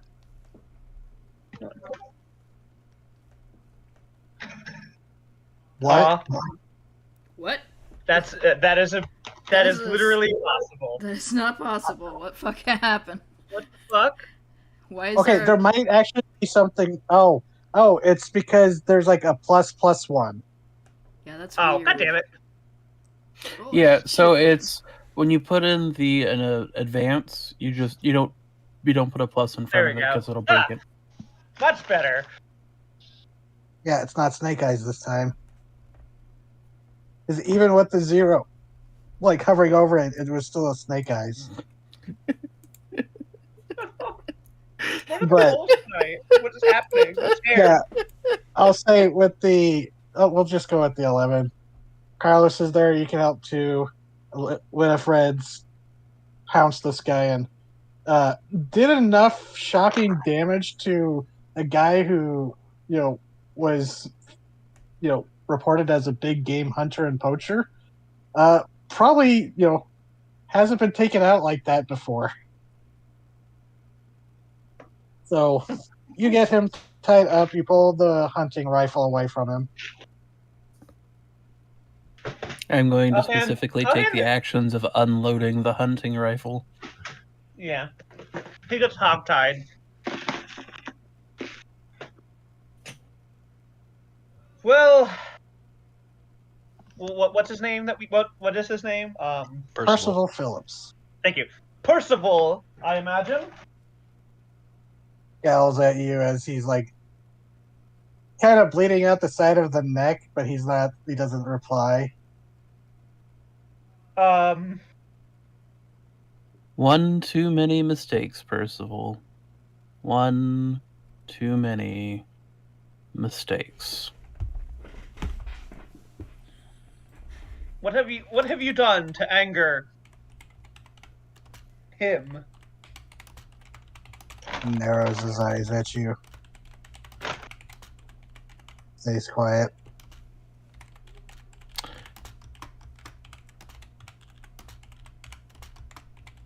And He wants you, you know. there's a crackle, kind of familiar. Not, and Carlos, for a moment, your heart leaps as you're worried that Rawhead might be interfering again. But no, you realize that it's from a walkie-talkie that near where it seems he had been set up at a desk. As you hear a voice go, "All right, boss, we'll be there in a minute." And he goes, and then he just kind of grins. Oh, you think that's intimidating? And we'll go to back to the ants. Okay. Back to the ants. Ants. All right. Okay, Winifred, you should say that out loud. Just over in the corner while they're tying him up, going, I can tell he's British. It's the most bland, spiceless blood ever. Oh no. Oh, maybe I should. You, what the fuck? Perhaps it is time that I spend my luck. That would be a good. Yeah, that'd probably be good. Yeah. I shall spend a single luck point. I see. Make that a 12. Okay. What I like to always imagine, if there's some kind of mechanic where you turn a failure into a success, that it's not a success at first. You just pull it out of your ass at the last possible second for drama. So, as this thing is surging forward, Tommy, you and Fred, you kind of help Fred back up. Are you guys retreating back? Yes, Considering. Yeah. So, Tommy, you go and help Fred up the side of the place, the slope. Because he did get bit in his legs. So, again, Fred, you have that. I'm sorry I keep doing this to you and to Olivia that one time, but you have that -1 ongoing towards relevant checks. Yeah. But with Tommy's help, you're able to get hustled up there as Hanzo is standing his ground at the front. Hanzo, you're pretty sure you've got a good handle for the kickback of this gun, this prototype sprayer. A couple of decades, this would make a pretty cool Splatoon weapon, but that's not here yet. So maybe not Paper Mario, Mario Sunshine. Although it's kind of the reverse of that thing. Anyways, shit. Sorry, I have to do a reboot on my brain real sec because I just started spiraling into ADD. Mario, that's the Zelda guy, right? Dad. That kills people. So, Hanzo, you kind of brace yourself, taking a step back, and as you're getting ready to spray it, your foot kind of slips out from underneath you as you stumble back, realizing you hit what looks to be like one of the small slicks of like just mud and silt that's in the bottom of here from the recent rain. But for a moment you're worried that you might fall back into the glue of the ants already contained, but you managed to catch yourself, and it delayed what you were going to spray, when you were going to spray, but perhaps that moment was enough to get the swarm into a better position as you unleash the spray of the glue as it arcs out and starts coating this mega swarm as it starts bubbling up into that green froth as the ants start struggling, pulling apart, trying to escape. Oh my god. Shady. Shady. You do. Tommy from up above. Shoot your goo, my dude. Katie, no. Why would you do this to us? You didn't hurt us enough with the ranch? Nope. Don't bring. Oh god. Tommy throws a bottle of ranch, hoping it'll have the same effect. Is the tool pump action? Shady! God, I did say it's like a super soaker, so you would have to prime it. No! Fuck. It's not like a super soaker slide, it's more like a lever you have to, like, crank on the side. God, that doesn't sound any better. Lever. Yeah, it doesn't sound any better.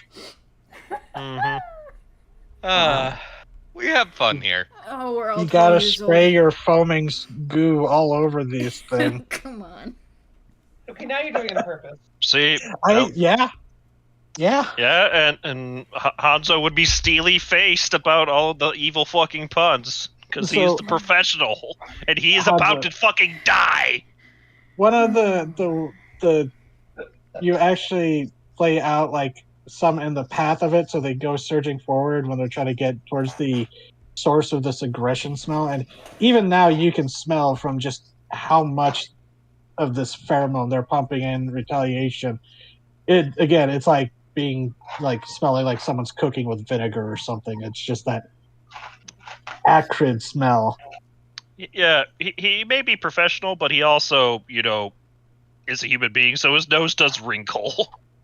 Yeah, but thankfully, because you spent the luck point, you avoided getting swarmed.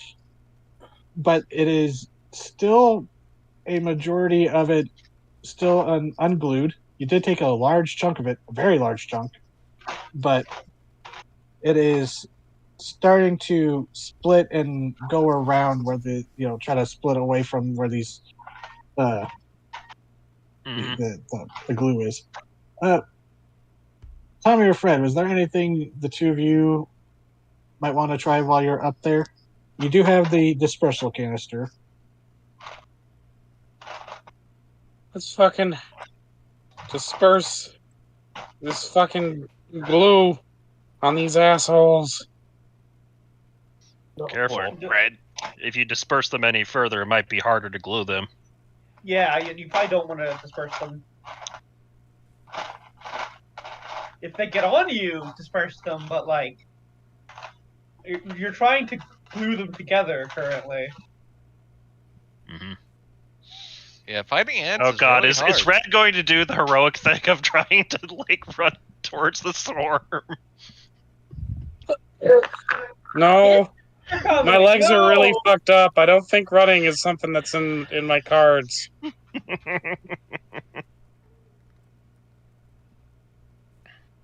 And hopping. Tommy, Yes. we're gonna have to do it. It all comes down to Tommy. It all comes down to Tommy. Where do you think? Oh. Do you have Tommy. a suggestion? Mm-hmm. I just want you to know, I really want to see my kids again. They're gonna be here in like a week, Mm-hmm. and if I die, that's gonna suck really hard. I make no promises, but I'll It's try gonna my suck best. really hard, Tommy.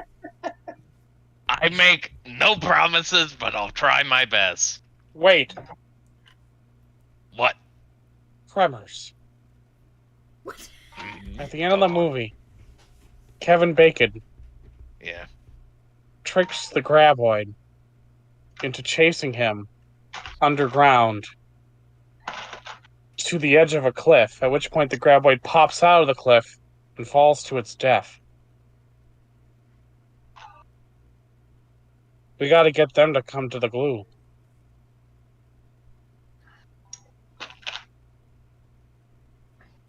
Well, can we do that? Do you have any more of that spray? No. But I have my tasty legs. I seem to like those a lot. You do have the dispersal grenade. You haven't used that yet. Yeah, but we don't want Well, to disperse them. Yeah, I guess we Hear can throw this. Fred say, "I have my tasty legs." We can throw the grenade at where the ants are and disperse them this way, and then throw Oh my the God. glue. They are flowing out of the tunnel. Don't want them going back in case they turn tail. Oh my God, that's clever. You Gonna throw have the to grenade to get them to disperse towards the glue. Okay. That means going in, like, throwing it in the tunnel. Yeah. Oh, this is gonna suck.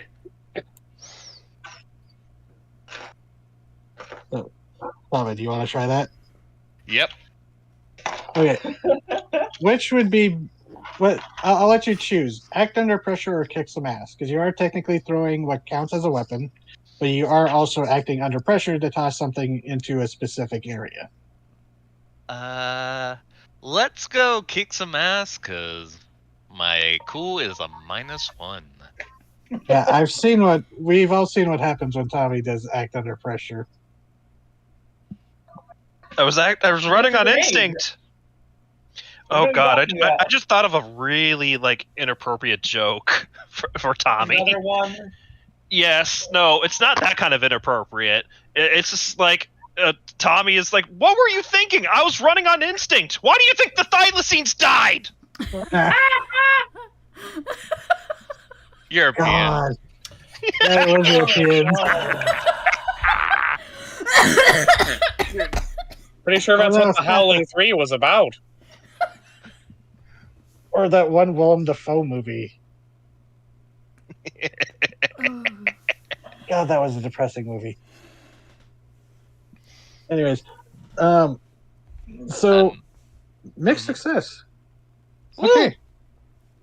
So you go and you run up behind Hanzo as these things are still recoiling and trying to work their way through the glue without getting stuck themselves, and they seem to be like getting ready to pull back, but still that aggression just seems to be overriding their collective senses.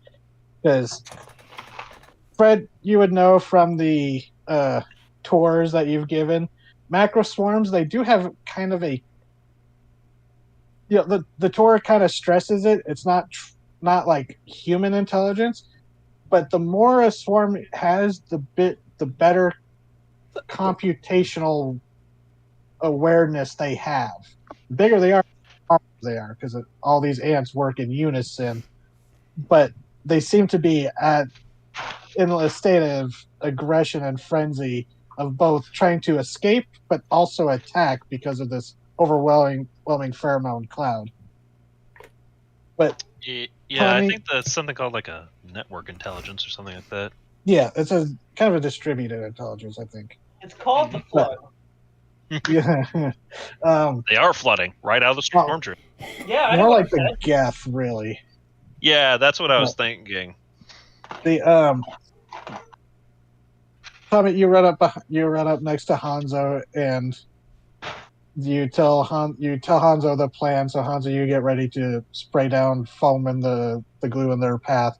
As Tommy, you take this grenade, pull the pin, and throw it down this tunnel, and it very much clears it. You got a pretty strong arm. You got all those super dense muscles. So it makes it clear and this is a big tunnel, so it's not like a hard target to hit. And you hear that hiss and pop of the canister begin going off as almost like a wave seems to surge forward within the mega swarm as it surges forward, because not the entirety of it had emerged yet. And Hanzo, I need one more, either act under pressure or kick some ass, because this thing is now perfectly set up for it. Alrighty. This time, I will say you have that advantage thing where you can roll 3d6 and take the higher of the two. Not sure how to do that with the things, but just do the. Yeah, I can do this. 3d6. And you'll take the higher of the two because Tommy and Fred have helped set this up. All right. So 8 That'll plus 3, be 11. Yeah. Woo! Nope, total success for a kick some ass. That was That's what for you're going acting under for. pressure. Oh, act under pressure. Then yeah, you set out what to do. As you hose down, you see this thing surging, and it's like it's perhaps, you get this like feeling where it's like just killing a bunch of ants with like raid, really. Maybe a little bleak, but you just hose down this glue in the direction where it's coming, and they just mindlessly almost seem to surge forward and drive into it as you. This might drainage issues with the rain coming, but you have managed to lock up and glue up the vast majority of the megaswarm, and now only what accounts to be a few scattered blobs are now scurrying about in a state of confusion between the mix of the dispersal pheromone and the aggression pheromones. But it wouldn't take too much effort for you and Tommy to kind of, again, like how Tommy scraped them off of you, kind of either use because the gun is out, you can use the last remains of it to mop up there. Yeah, it kind of was like that. Which I imagine for somebody who's afraid of bugs would be viscerally terrifying.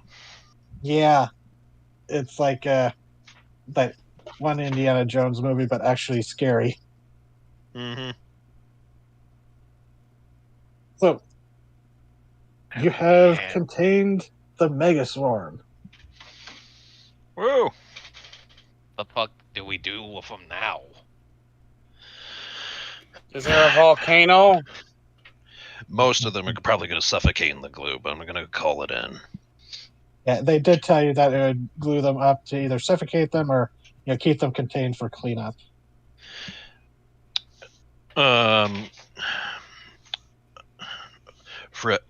You two had better split, but before you go, I'll treat your injuries. I'm good. Give you more anti-venom, Fred. Thank you. Fred's becoming a pharmacological connoisseur. God, Fred's going to have so many toxins and venoms in him that he's going to be the cure for anything at the rate this is going. Heal one harm, stabilize the. Future arc, Pluripotent discovers that Fred is like a perfect test subject, and now they want to start cloning Fred. Because you don't understand. Fred is such. He is such the perfect white bread that it makes him genetically malleable. God. But yeah, you had one harm, right? Mm-hmm. You are healed of it. Armor. Hey, don't drop into Warble, please. So, oh, thank God. Oh.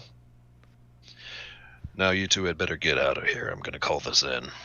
Yeah, let's get the fuck out. Come on, Tommy. Right. Tommy and Fred, you do have walkie-talkies if you want to, report into your friends.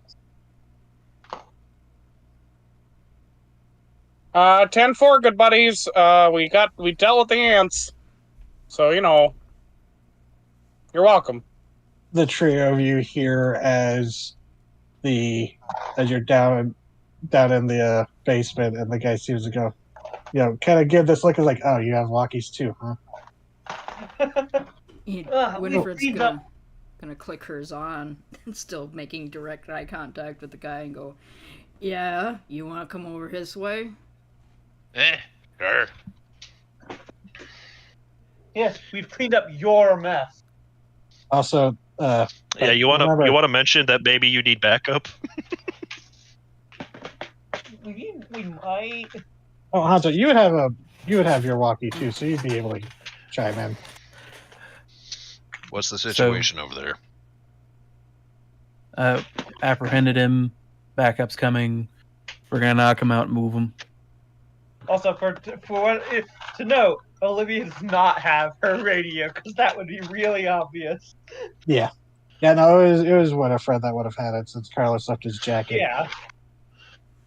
All right, be quick about it.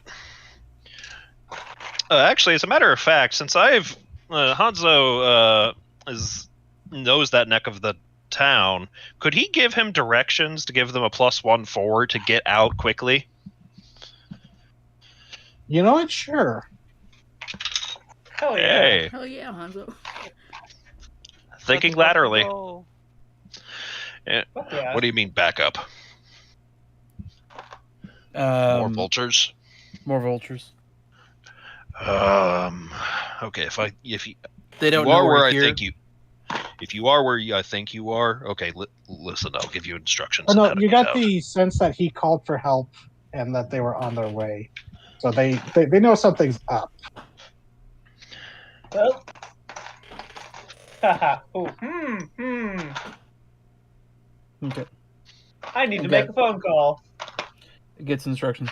I mean, this was nice as I can. I don't want to die in the basement today, so unless if it's like deathly important. Unless it's It a sex could be. dungeon. It's not a sex dungeon. This is how No, I said not. slavery. Don't want to die in a basement unless it's a Oh, sex God, wait, dungeon. but I don't want to. But- when Like he used grandma that. used to have.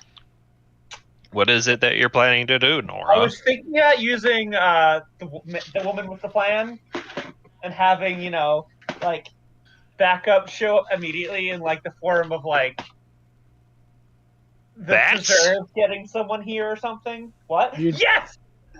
No. Are you gonna summon bats? I wish.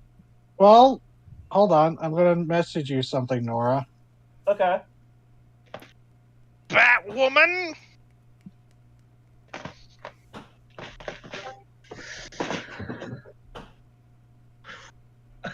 That is true. Hmm.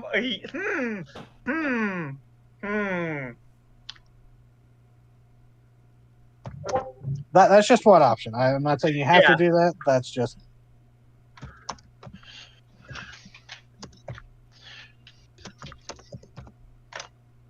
So, Carlos, what? No, Nora. Okay. Olivia does not have superpowers yet.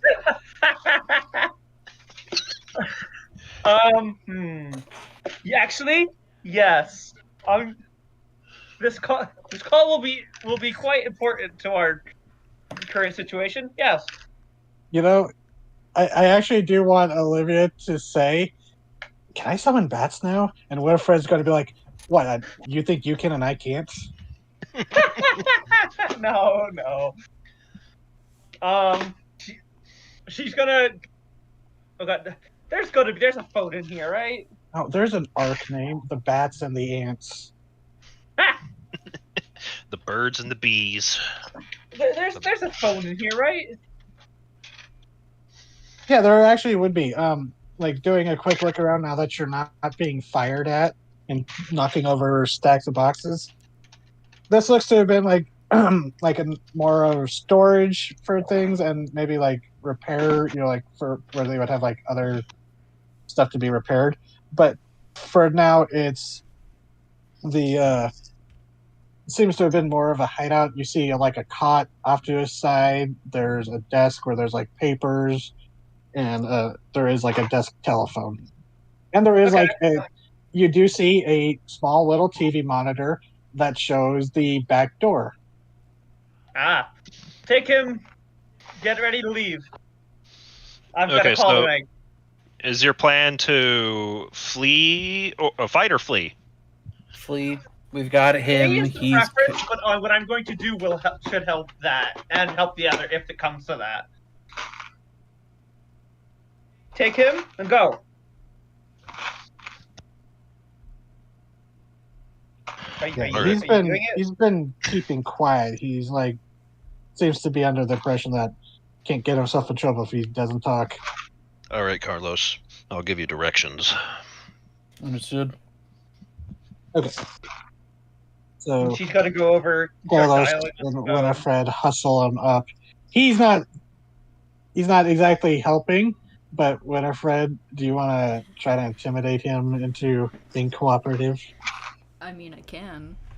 Or I could just use the fact that I can plow through a door and throw him out, whether he wants to or not. Yeah, do you just want to pick him up once he starts like dragging his feet? Yeah. You Okay, took him yeah. down like a mountain cat. Just grab him by the scruff. Yeah, you one hand on the back of his neck, the other hand grabbing like the back of his belt. You just carry him over your head like someone like trying to work their way through like. I look like Link when he sideways. gets a new item. Yeah, but you're holding a guy that's like that's actually taller than you and 200 much bigger. pounds or some shit. Yeah, like this is a big guy. She does But- not care. He Yeah, seems shocked by that, and Carlos, you'd probably be the one to notice. He seems to have like around his neck, like around like a simple leather cord, what looks to be like a stone pendant. Seems to be carved, but you can't really make it out as he's being hauled away. Yep. I'm gonna take a look and try to grab that pendant. Okay, As so you you pull get away. Winifred to stop a moment and you grab it. Yep. And it does seem to be like a very old stone carving. Mayan or Aztec look, you're not sure. You'd have to like maybe do a little study or ask him about it. But he does seem to actually when you go to grab it, he starts struggling. Like start kicking and bucking and he's like, no, no, no. Oh, that's why Rawhead can't find him. Oh my god. Wait, what? Oh, Wearing a okay. necklace. That's got to be protecting him. Seeing that reaction, Carlos will smile, pause, and be like, "Who do you think sent us, bud?" As he yanks it off. His eyes go wide in terror. And he goes, no, no, no, you don't understand. He's going to fucking kill me. He'll kill all of you too once he's done. Carlos? As you start hauling out. Do you gag him now?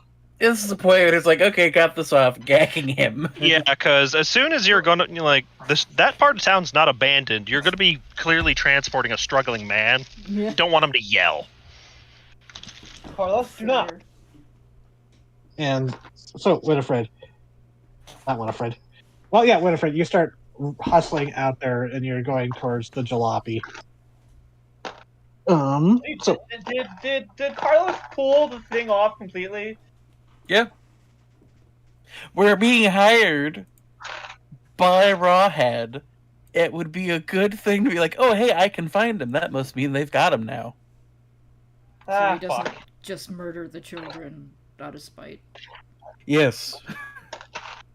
and so you go racing off, you and Carlos. I'm calling Itzel. And But dial her up, and it takes a few rings. You call her at home, and she answers, goes, "Hello." Itzel. She wouldn't be that triple. She's like, "What's up?" I Itzel. forgot It's she's a piker.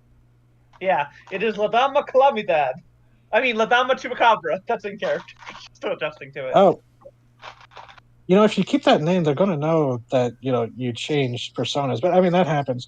But Yeah. anyways, what's up? We have caught somebody who has been involved in smuggling from the superorganism. He has called in backup. I need you to get. Wait, one of the vultures I've heard Yes. people talk back at work. Exactly. Oh shit! I need you to get the scariest looking people you can, who are fine. Maybe get roughing up some vultures if it comes to that. Phil, right? Do I? Yeah, he's the were-jaguar. Oh my God! Yeah, I know Phil. Yeah, I'll call him, see if he can lend us some muscle. He's good for that. Excellent. And you would know that, like, hanging out, you would know that Phil was one of the people who, like, gave her a place to stay at the biker inn, or the biker bar. Aww. Because it's Okay. like hard travel in. Um, So he let her stay there for a while after she tell got out him- of jail. Tell him, God, do we have a name for ourselves? Tell him Hanzo's group is looking for help. Actually, you would probably say Tommy's friends. Oh, yeah, that's true. Tell him Tommy's friends are looking for help. Gotcha. All right.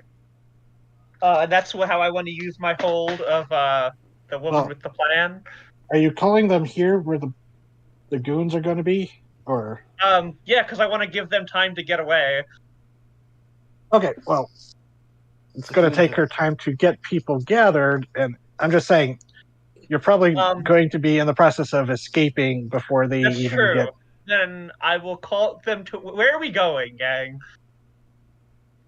Away. You just get out of that part of town. Okay, but like, where are we taking him? You have walkie-talkie, so you'd be able to communicate. Yeah. Where are we taking him?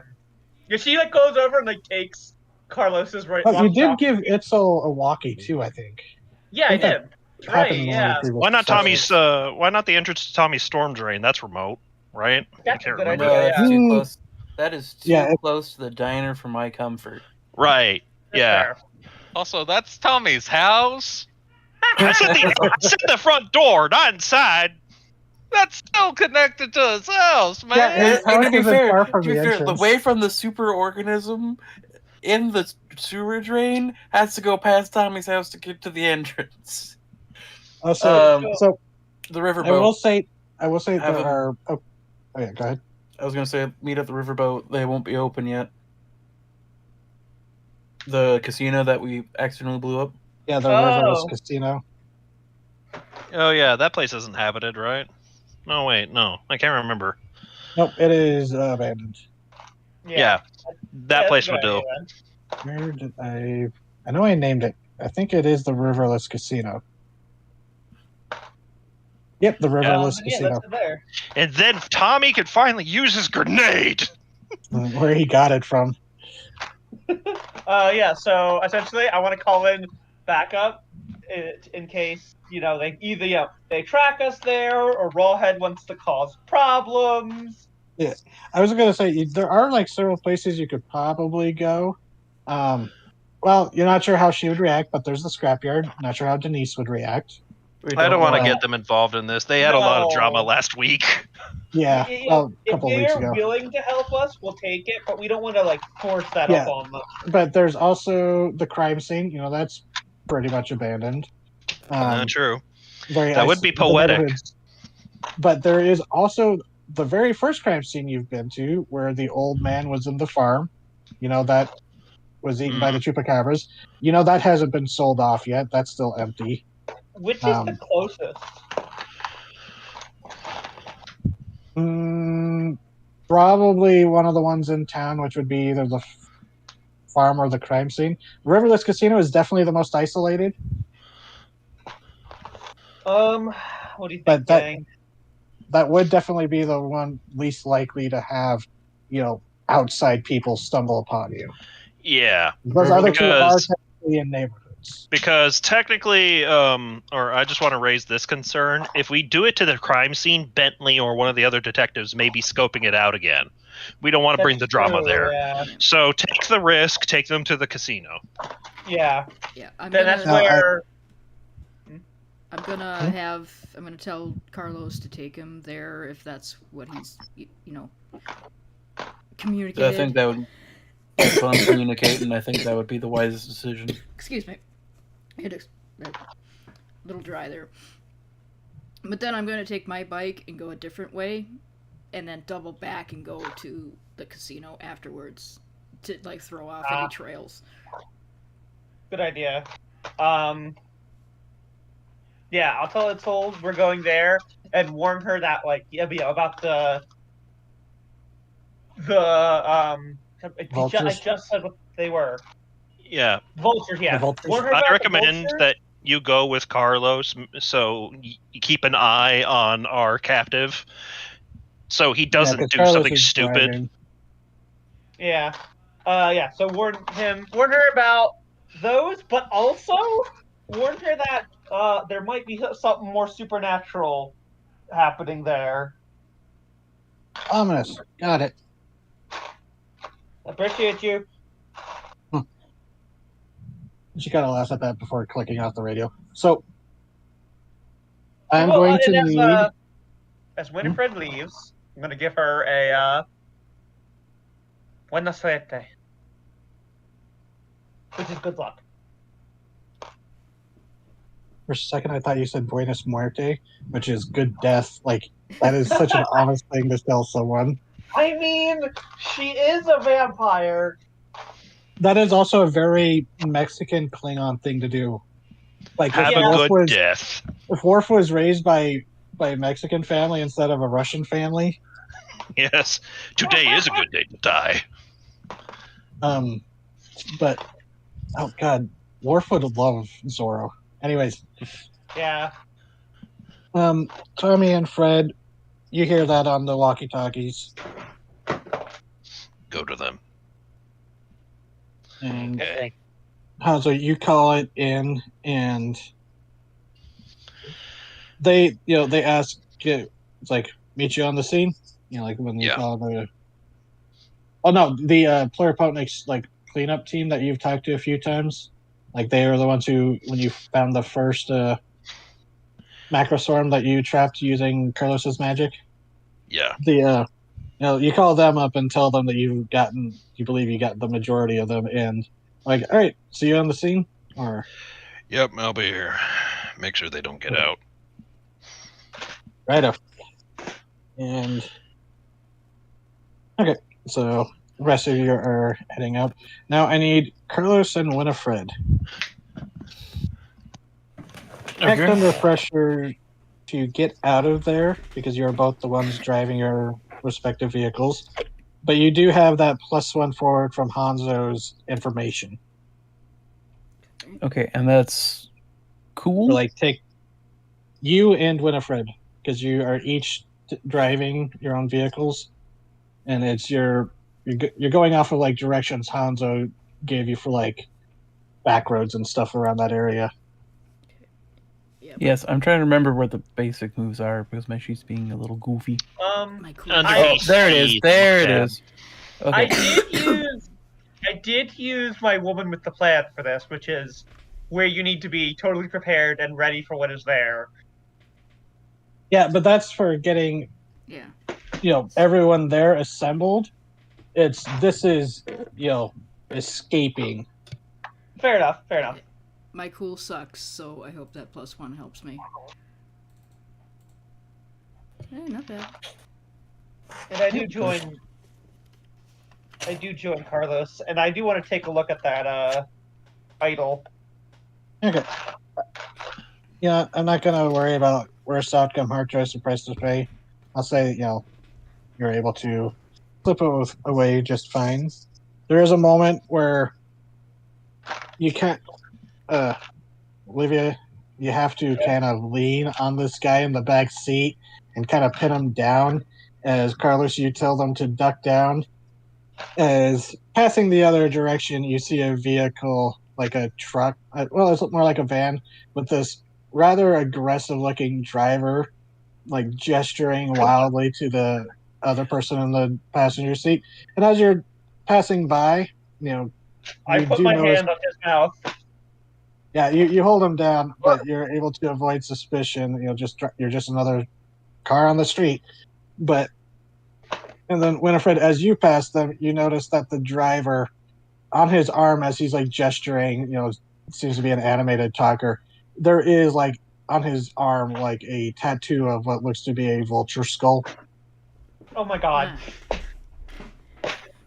Well, So I think you've managed to avoid them as they go the opposite direction, not seeming to clock, the small person, I don't mean to keep saying Winifred's small, but, random person on a motorcycle and the beat up car driving past, they didn't seem to give much attention to. Alright. I'll Good. take the pressure off of him. And Can I see Winifred, you that? probably think that van was probably what was going to pick up the macroswarm before, shit happened. Can I see that idol? It is Carlos? in my left pocket. All right. I will let you look at it later. Well, no, I mean it might be relevant. This guy's eyes have been bugging out and like flicking to every like dark corner of the back seat, just like near panic state. I reach into your pocket and pull it out. So forward. At least buy him Um, dinner first. My God. wait, God, how do you say that? How close are we to pumpkin time? We still got a little bit. Yeah, like She, half hour. Okay. She says, Kolar Slaboka. What? She tells him to shut up. Okay. What is this? I learned that word very early living down here in Phoenix, going to public school. But what? I also learned undelay. Oh, yeah.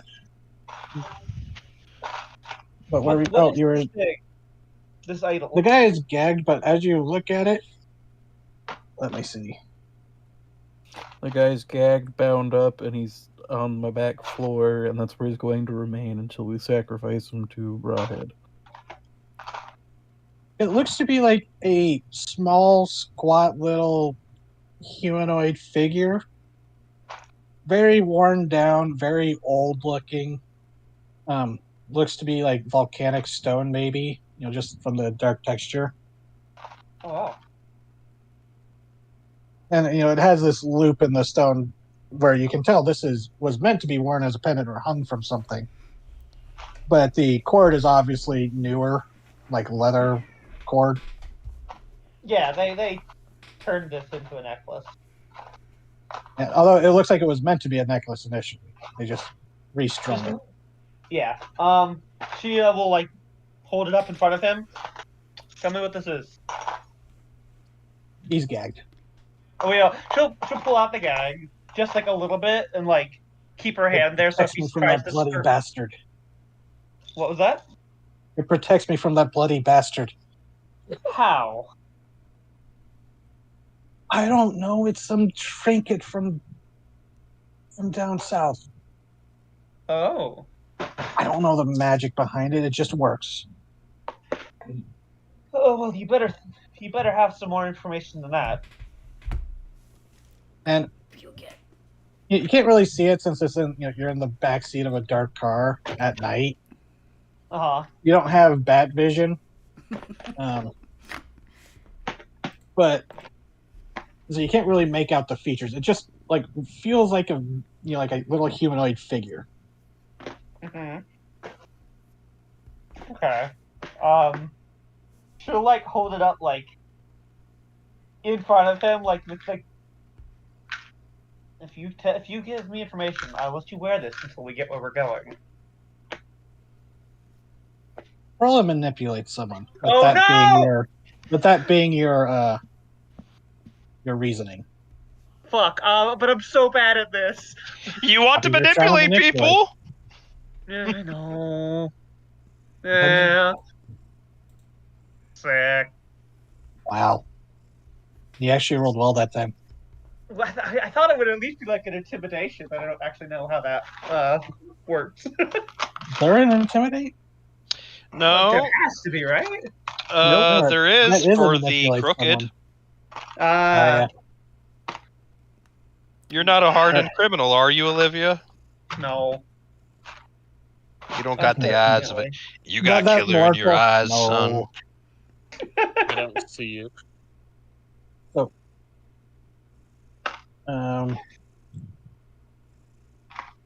He seems to scowl at you, and he goes, "You don't fucking know what you're doing. You're gonna kill us all. Whatever deal he made, it's not gonna work." And he starts like struggling, and you actually, because did you tie his legs?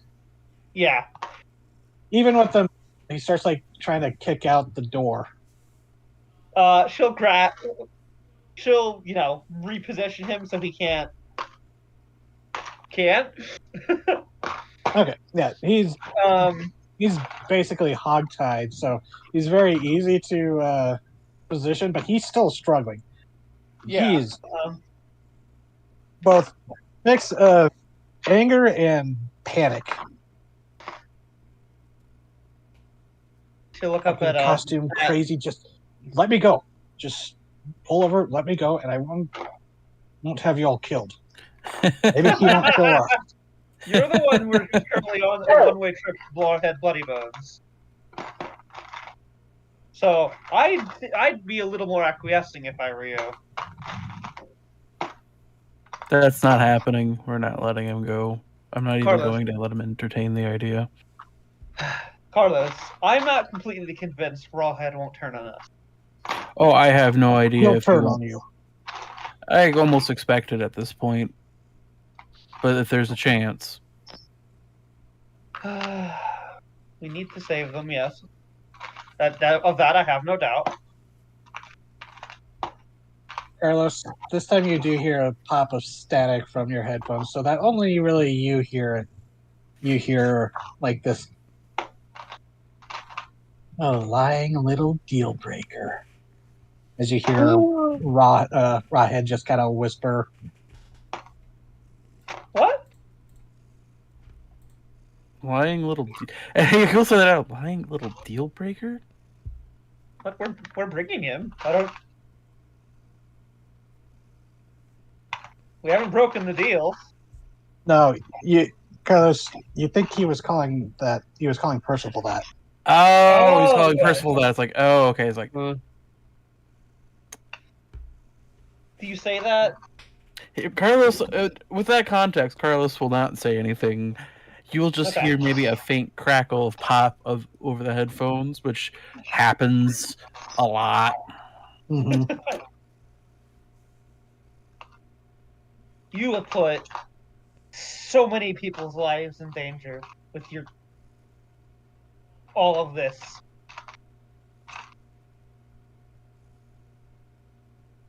And you're still going to just let everyone be in danger for the sake of your own skin at this point.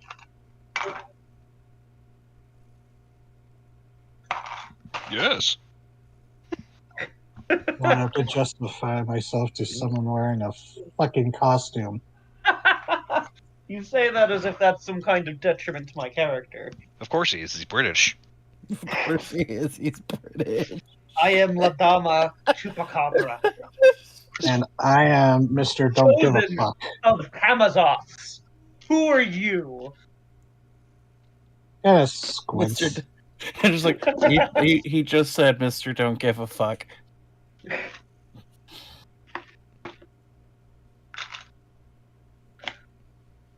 So, Hanzo, Yes. well, they're having fun trying to interrogate this guy. You are waiting kind of perhaps a bit impatiently as Yeah. the rain does start to fall, like droplets, and it's starting to spit. And the rest of you would notice this too as you're driving or riding around. But Hanzo, you are also still kind of like anxiously like, all right, what if there's more swarms out there? Yeah, he has not let his guard down. There is As a like matter of just fact, a he is little watching. bit left in the glue gun, but you know that if it was anything more than like maybe a regular size one, you're kind of in trouble. Yeah. But thankfully, nothing seems to appear. As several minutes later, as the rain's starting to get a little bit heavier, but not like super strong, and you do see the water starting to pool up because the glued up ants are kind of like damming it up a little bit.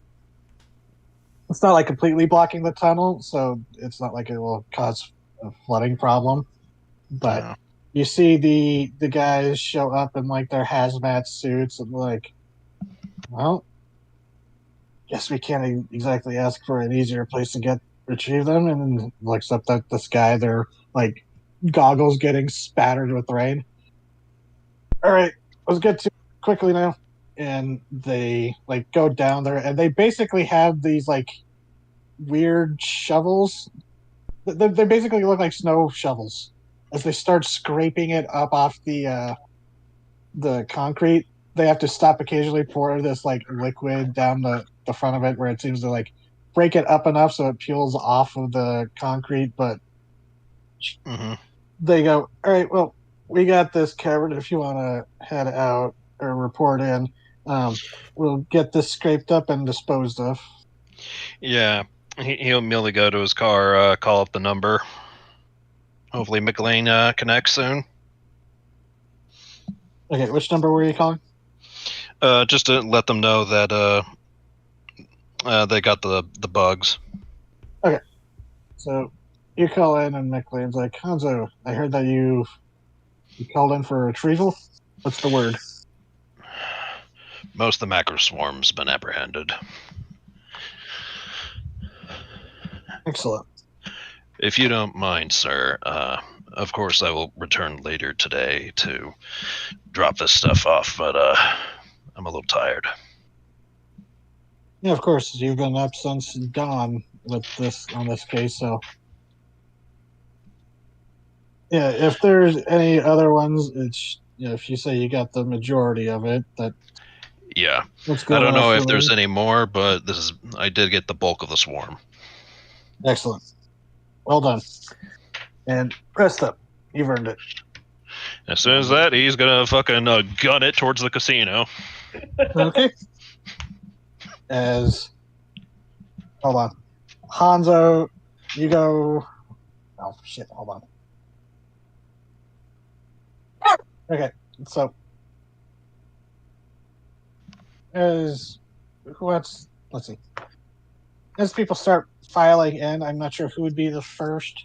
I think Fred and Tommy would probably be the first ones at the Riverless Casino, being the motorcycle and like kind of heading off first. I can see that.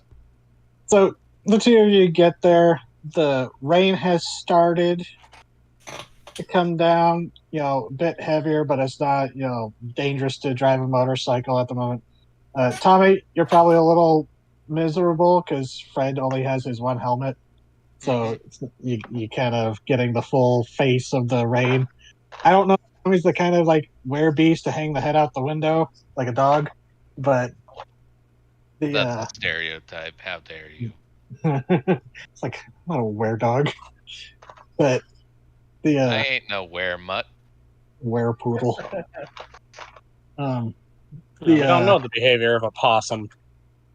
So you pull up and you like the headlight of your motorcycle. You might get a little startled at first when you see, kind of standing in the light with the rain coming down, you see a figure step out of the darkness near the casino. But as they walk up, you see in the gloom, you see that it is Itzel, the vampire motorcyclist that you've met several times before, and now works at the preserve. She waves and goes, "Hey, you two beat everyone else here. Waiting for Phil to show up. He said he might get his wife to show up too."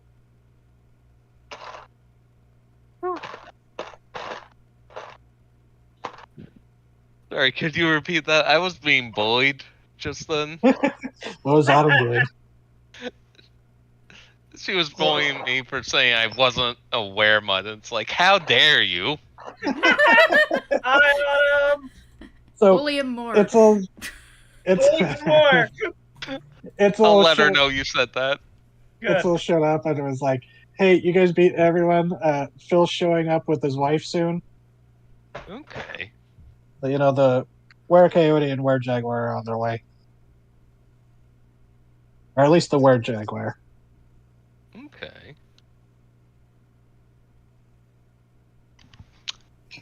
And I can't. As soon as more people are going to show up, somebody's going to have to let the crowd know. It's like, okay, before we proceed, everyone's going to need to get real cool with a lot of weird shit real quickly before Rawhead crawls out of a fucking cabinet. We have a vampire who has seen the Kasha and were people. Those are our backup. You're gonna go into the casino and the little roulette wheel is just gonna pop up and he's just gonna unfold himself like a Jack-in-the-Box. Oh God. Mm-hmm. That's why I chose her, because there's plenty of places where he can come out at his own pace. He's gonna slide out of something like a Play-Doh press, just very slowly slide out. You know, the pachinko machine, but instead of tokens, he just comes out. So Rawhead Plinko instead of Horse Plinko.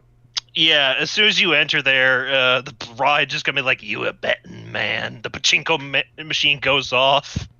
He just crawls on out of the token slot. Oh god, it's gonna be funny. Hanzo looks at the casino. Where's the fucking pachinko? Yes. Where's the pachinko? So probably No wonder next this to place show up closed down. would be Winifred. You'd probably show up at the same time as Phil and Diana, I believe. I have so many characters. Yeah, because Denise was. Yeah. Yeah, Diane. That's it. Yep. Diana McCoran. Okay. So, Winifred, you pull up. They kind of recognize you on the wave. And then you pull up. Tommy and Fred, you and Itzel, do you guys go inside to wait out of the rain because it is coming down? It is like steadily coming down harder. Yeah. Yeah. Okay, so you step inside and you Phil. Diana's like, "Oh, hey, Winifred, nice bike." Hey, thanks. Because they're both bikers, and so they start chatting. We go, "Oh, Fred, yours is pretty good too." Actually, Itzel was commenting, talking to you, Fred, about your bike. It's a damn good bike, let me tell you. Taking good care of it. Gets a lot of torque. Yeah, I don't know anything about bikes. So. Yeah, me either. But they're like, Fred would know a little bit because Winifred, it was a bonding thing. Yeah, for I him feel and Fred Winifred actually would know more than I do about the subject. Yeah, So, especially I know that torque is a thing. It's a word involved with vehicles. Yeah, and need some good torque in there. Ironically, it wasn't too far off. Yeah. So it fits for Fred being like, he's learned about the stuff and knows a little bit about it. And Phil's like, now you can actually come by the bar and be an actual biker. Never thought I'd say that. Yeah, But probably not. No. Then you guys hear the sputtering of the jalopy. All right, you have one last chance, pendejo. I'm sorry, Is using the Spanish distracting? What? No, it was just funny hearing you say that. I used to say it all the time because I worked with a bunch of women who spoke Spanish. So Oh yeah, you just pick it up. It's infectious. Yeah. God, I picked up so much from my aunts and my abuela when I was a kid. Aww. Oh god, now I'm just imagining Rawhead. It's like, now you'll pay the ultimate price. And he whips out La Chacla. No, that's how the twins' mom's gonna show up to rescue them. Mm-hmm. Beats Rawhead with a fucking shoe. Yeah. So you pull up and the guy has gone silent. You might as well put the gag on him for as much as he's talking again. Yep, we're just putting the that gag was a back failure on. of a manipulate someone, sorry. It was. Unless Carlos wants to try, but I don't think Carlos I just want to ask, before they showed up, did anyone inform the people about that you have a captive? I think I would have informed Itzel about it. Yeah, so before the three of you go in, two of you march him in. The rest, Tommy, Fred, and Winifred, as you're there kind of waiting, it's like, so our friend was a little vague. Something about a poacher captive? Hostage exchange. You're not there yet. I have plans. Yeah. That's some weird shit. I got bit by a lot of ants, so you know how it is. I don't know how it is with ants. You know how it is with ants. You catch a poacher. So this poacher pissed somebody off, and that somebody kidnapped 2 children. So we didn't have much choice. Oh shit! Like Yeah. as well. I'm assuming this is a point where the jalopy like pulls up, Butters in, yeah. like sputters in. Carlos opens the door,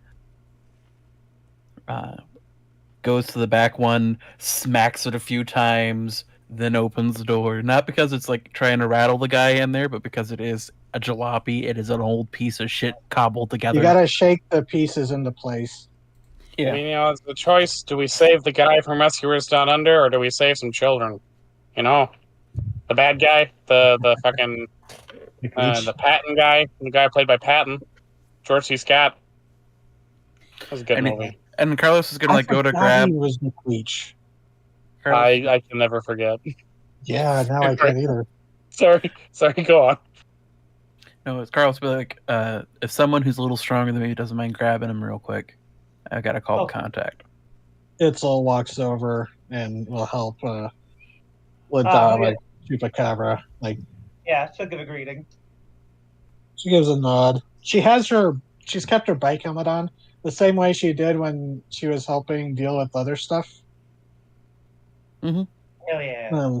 It seems she's not going full vigilante, but she's trying to protect her identity as best she can when dealing with sketchy stuff. She doesn't want to go back to jail.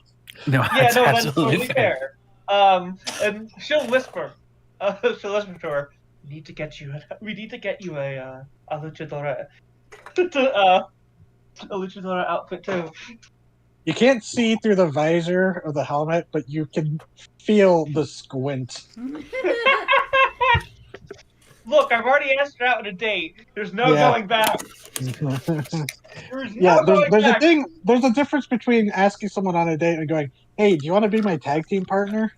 She said yes to this, knowing full well I was a luchadora. Yeah. Maybe take her out maybe go for the dinner first before asking if she wants to fight crime with you. Yeah, God, that is a Batman move. But she at least he gave Robin a meal before he put him in the suit. Yeah, and as you guys march him in, and like Phil and Diana, they both do that biker thing where they have like bandanas over their face, like over their nose and mouth. Where they kind of grab him and like take him aside, as Itzel's like, I really wasn't expecting you to be in full, costume. Saying it probably quiet enough that only Winifred or maybe Tommy heard it, but just talking to you off to the side. Yeah. Look, I wasn't expecting to be in full costume, but like when I put it on, weird shit started happening immediately.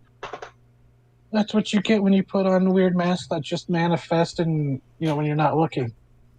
I mean, yeah, that was kind of the point, but we're dealing with fucking rawhead bloody bones, so it felt like... Did you see that episode of The Next Generation? Fucking Manuki. What? I don't know if that's actually come out yet. Oh, damn it.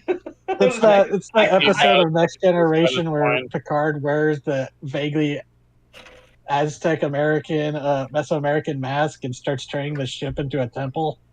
Okay. Or I don't know if it was. I don't remember if it was Picard. It was someone. Gotcha. Anyways, that's all you. I understand completely now. Like I felt like we needed a little bit of. If there was something, if he was like some, if this was something supernatural, I felt like we could use a little bit of help from something supernatural to deal with, this. Yeah, that's fair. So. 1994, by the way, that episode. Damn. That episode. And it was Data. Yeah. Data. I figured it was like, I was like, wait, that's one of the later season ones. I think that might even be season 6 or 7. But anyways. As you are there, you hear not the sputtering of a car, but the distant thumping of music. What? As screeching up into the parking lot, window kind of partially down, and you just hear the Oh my god! Hanzo I shows was up. not kidding. He was with all the intensity of a Morton Joe going down the highway, but instead of epic rock opera, it's Japanese pop. I do. Denki, kidney beans. I was fucking dancing as soon as the music was like, oh, I know this song. Oh, fuck yeah. Yeah, hello, Amazing. copyright strike. Not that we care. Yeah, come at me, YouTube. I don't give a shit. I don't get any money from you. Go fuck yourself. Yeah, Hanzo, you pull up. Yep. It is kind of a shock to see this guy now actually wearing armor, like body armor over his normal suit. Just comes out and is just with this music in the rain. Oh, wonderful. Yeah, he's got the submachine gun ready too. Yeah, there's no power at the casino right now because it runs off of a local generator, and that's not activated when people aren't there. So you're pretty much using like headlights and stuff for lighting right now, or maybe someone might have a lantern they brought with them to light up the inside. Yeah. Olivia might. I don't know how your preparedness would work when you're in leotard. That's fair. Yep. Fucking song. This is just but one of many songs in his playlist, just to give you a small taste. Hell yeah. This This is gonna be our theme to fight in fucking Rawhead. Flyby to Chinatown's fucking bop. So, there's a couple of chuckles from the people as you walk up, and so, oh, now that there is some light, did you want to take a look at that Yeah, the little idol. necklace? Yeah. Please. So as this is just from Hanzo's car, leaving the headlights on, you look at it and it's a squat little human statue. Not like, it's not like the proportions are, not like exaggerated. It's just a squat little. But Hey, looking at it, you see a human. Well, at first you thought it was like a human, but then you realize the head looks more like a frog, with like a large nose and fangs kind of sticking out over the bottom lip. And kind of vaguely you see what looks to be like maybe a little scale detailing across its body. Hey, Etzel, you've ever seen anything like this? Oh. Yeah, Phil, is that what I think it is? And Phil leans over and he goes, names. Shit. And he looks over and goes, oh, fuck, yeah, here. And he goes over, like, pulls up the, like, back corner of his vest and shirt to show one of his tattoos. And there's a not one-to-one, but a similar, like, kind of frog-headed person that has, in that, like, Mayan deck, style, where it's in a hand he carries a shield, and the other hand there's like an axe that seems to have lightning on it. That's a Chalk, god of rain. Oh shit. Well, And like glances out the door. Huh. Our That's miscreant here. odd. Our miscreant here was wearing this for protection. Well, yeah. He was, warrior. One of his aspects was warrior. I could see that making sense. Thank you. What is it, what region is it from? Oh, it's Maya. He's definitely a Mayan god. Classic Mayan era? I'm not sure. I, Mayan, like Camelot? Camelot, Cam- yeah, Camelot's is Yeah. Aztec, I thought, but there's a lot of blend. So yeah. There's a lot of blend, but same regional area basically. Camazotz is primarily Mayan. Yeah, Camelot's Battle of the Underworld. That's that where you got your inspiration. I am Camazot's chosen. And Diana kind of no, Phil would be like, "Oh wait, I think I remember. El Chupacabra used to say that he was like I have been guardian of the chosen. underworld." I have been chosen to what's the word? Fuck. Succeed. Thank you. I've been chosen to succeed. La Chupacabra. All right, and then it's like, okay, I know I'm kind of to blame for this whole thing, but we need to move past the luchadora and onto the whole poacher we have locked in a closet. That's Oh, well, I'd actually say we have him out on the open floor. yeah, because in the closet In a is where Bloody Bones Oh, gets yeah, him easy. they started to put him in the closet, and before Carlos was like, "No, that's a bad idea." That's a bad idea. So we're We in the don't- middle. We're in the we- middle of Or a really good idea. I mean, it's a way to What? get rid of him without feeling too responsible for it. See, my concern is Rawhead Shredding Bloody his Bones closet. will pull something like, well, technically I found him, not you. So Yeah. So Yeah. we have him out in a chair in an open space with some of the tables pushed away, so we've minimized potential Corners. jumping out and surprise. Oh, I'm gonna snatch him and be a little scamp. And once that's Oh, that done, little 12-foot tall scamp. yep.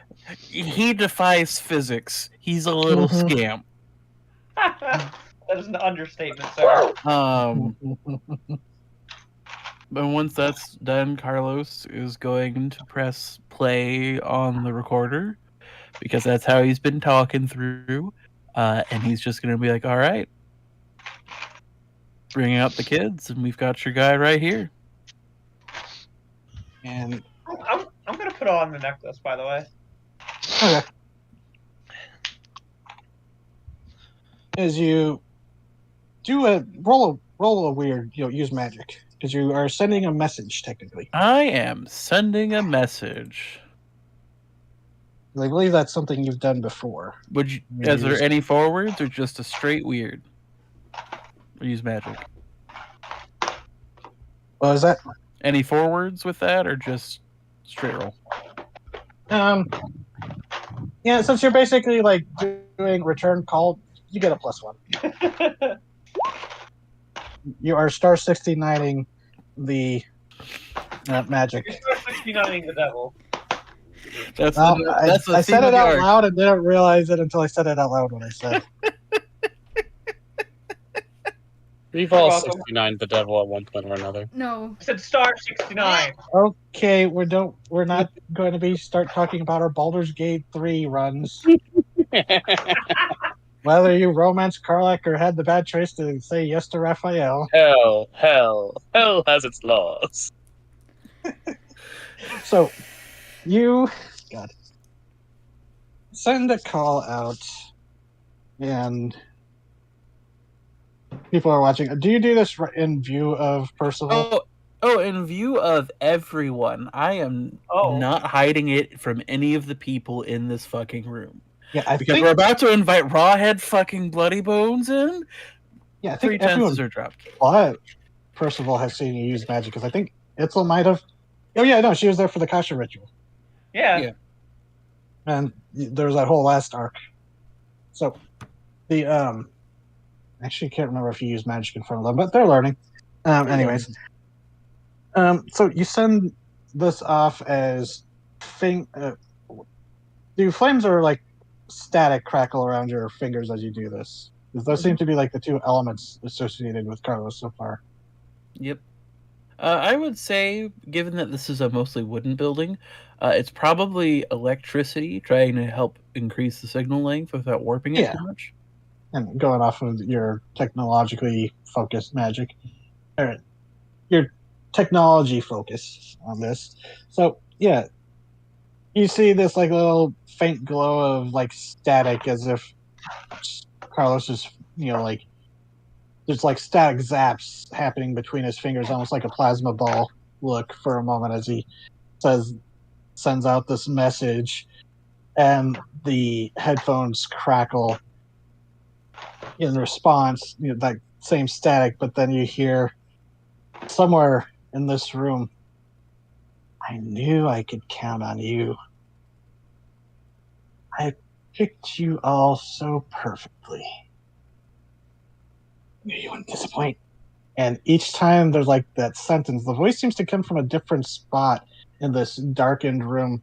You do have some lights from, someone might have brought in a lantern from their cars, there's flashlights, but it is still very thick with shadows, and you just cannot tell where this voice is coming from. Now, the thing is, I don't have them with me. You need to bring Percival somewhere specific. Would you like to see how he's exploiting our shared treasure? And is Percival gagged again? Yes. Or is, He's gagged. Yeah, you might have tied him to the chair too, because he's now like head whipping around, like just. I'm not going to say it, but he looks close to pissing himself. Yeah, but muffled screaming, pure animal panic. Not quite screaming, but just like hyperventilating through his nose around the gag, as he's just like, "Oh God, I'm about to die," kind of reaction, and goes,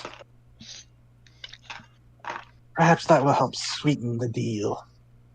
Bring him to me without that nasty little trinket your new bat-decorated friend is carrying, and you'll have the children unharmed."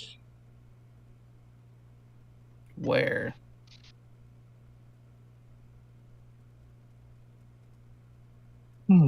Why don't you tell them, Percival? You know exactly where to go. And if you don't tell them, I can just get you anyways. Before you go, we went through a lot of trouble. How about a show of good faith? Want to know the kids are alive and intact. I'm insulted. I thought my word would be enough. But it's generally not in the case of kids. You could be the Pope, and I still would want to see proof. There is just the thought process of Carlos contemplate, like, could you bring the Pope here? Didn't the Pope excommunicate the entire United States because of the superorganism? Just this three thoughts spreading back and forth between his head. That would have some theological implications. But because I can't exactly show them to you, but here, you can speak to them. And you hear Carlos, you may have to pull the headphones off around your neck to hold them at distance, because it kind of is loud. Goes, you hear Rahed's voice from it then, no longer in the room, goes, "Say hello. Your friends want to speak to you." And you hear the kind of, almost as if they're in like an echoey chamber, or like a large chamber. You hear the kind of echoed voices of the two children. You go, "Hello, Mom? Mom, is that you?" Not Mom. It's Carlos. We're Carlos, working we on don't it. know where we are. It's dark. We can't see anything. It smells real bad. That's fair. Don't worry. We're going to get you out of there soon enough. You can trust me on this. And the static stops, and you hear once again within the chamber, "I hope that appeases you." It does. Now, before you bring him to me, I have no reason to thank you for that yet. But as you hear this creak as you all turn around, as you look towards the entrance. As some of you might have noticed, Percival's. I said Phil because he's Phyllis, and there's a Phil there. But Percival's eyes go wide as he's kind of staring past you all towards the entrance, where it's kind of like the entrance / gift shop area, where the big open doors go to where the paddle would be. Mm-hmm.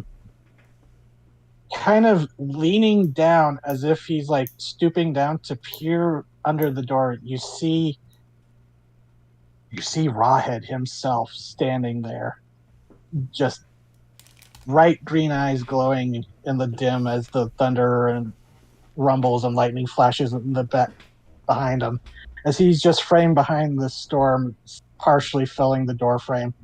He goes, "I do have something to thank you for, and I've already sort of thanked Fred there for this," as he just reaches up with these massively long clawed fingers and stabs into his own chest, grabs his sternum, and cracks open his rib.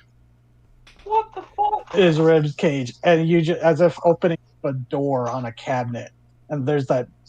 You see bone splinter and that horrible cracking of bone, but he doesn't seem to care as he just rips open this raw tissue. And there, beating in the light, as you turn your flashlights upon him, he goes, "I must thank you for bringing this back to me. My deal with them was long gone, but they did not return it." As you see, nestled within his torso, smaller than what you had last seen it, but unmistakable, the partially charged, slowly regenerating heart that beats as several eyes blink open and stare at you. "Thank you for bringing my heart back." As we will end there. Fuck, it was that the That's fucked fuck. up. That's fucked up.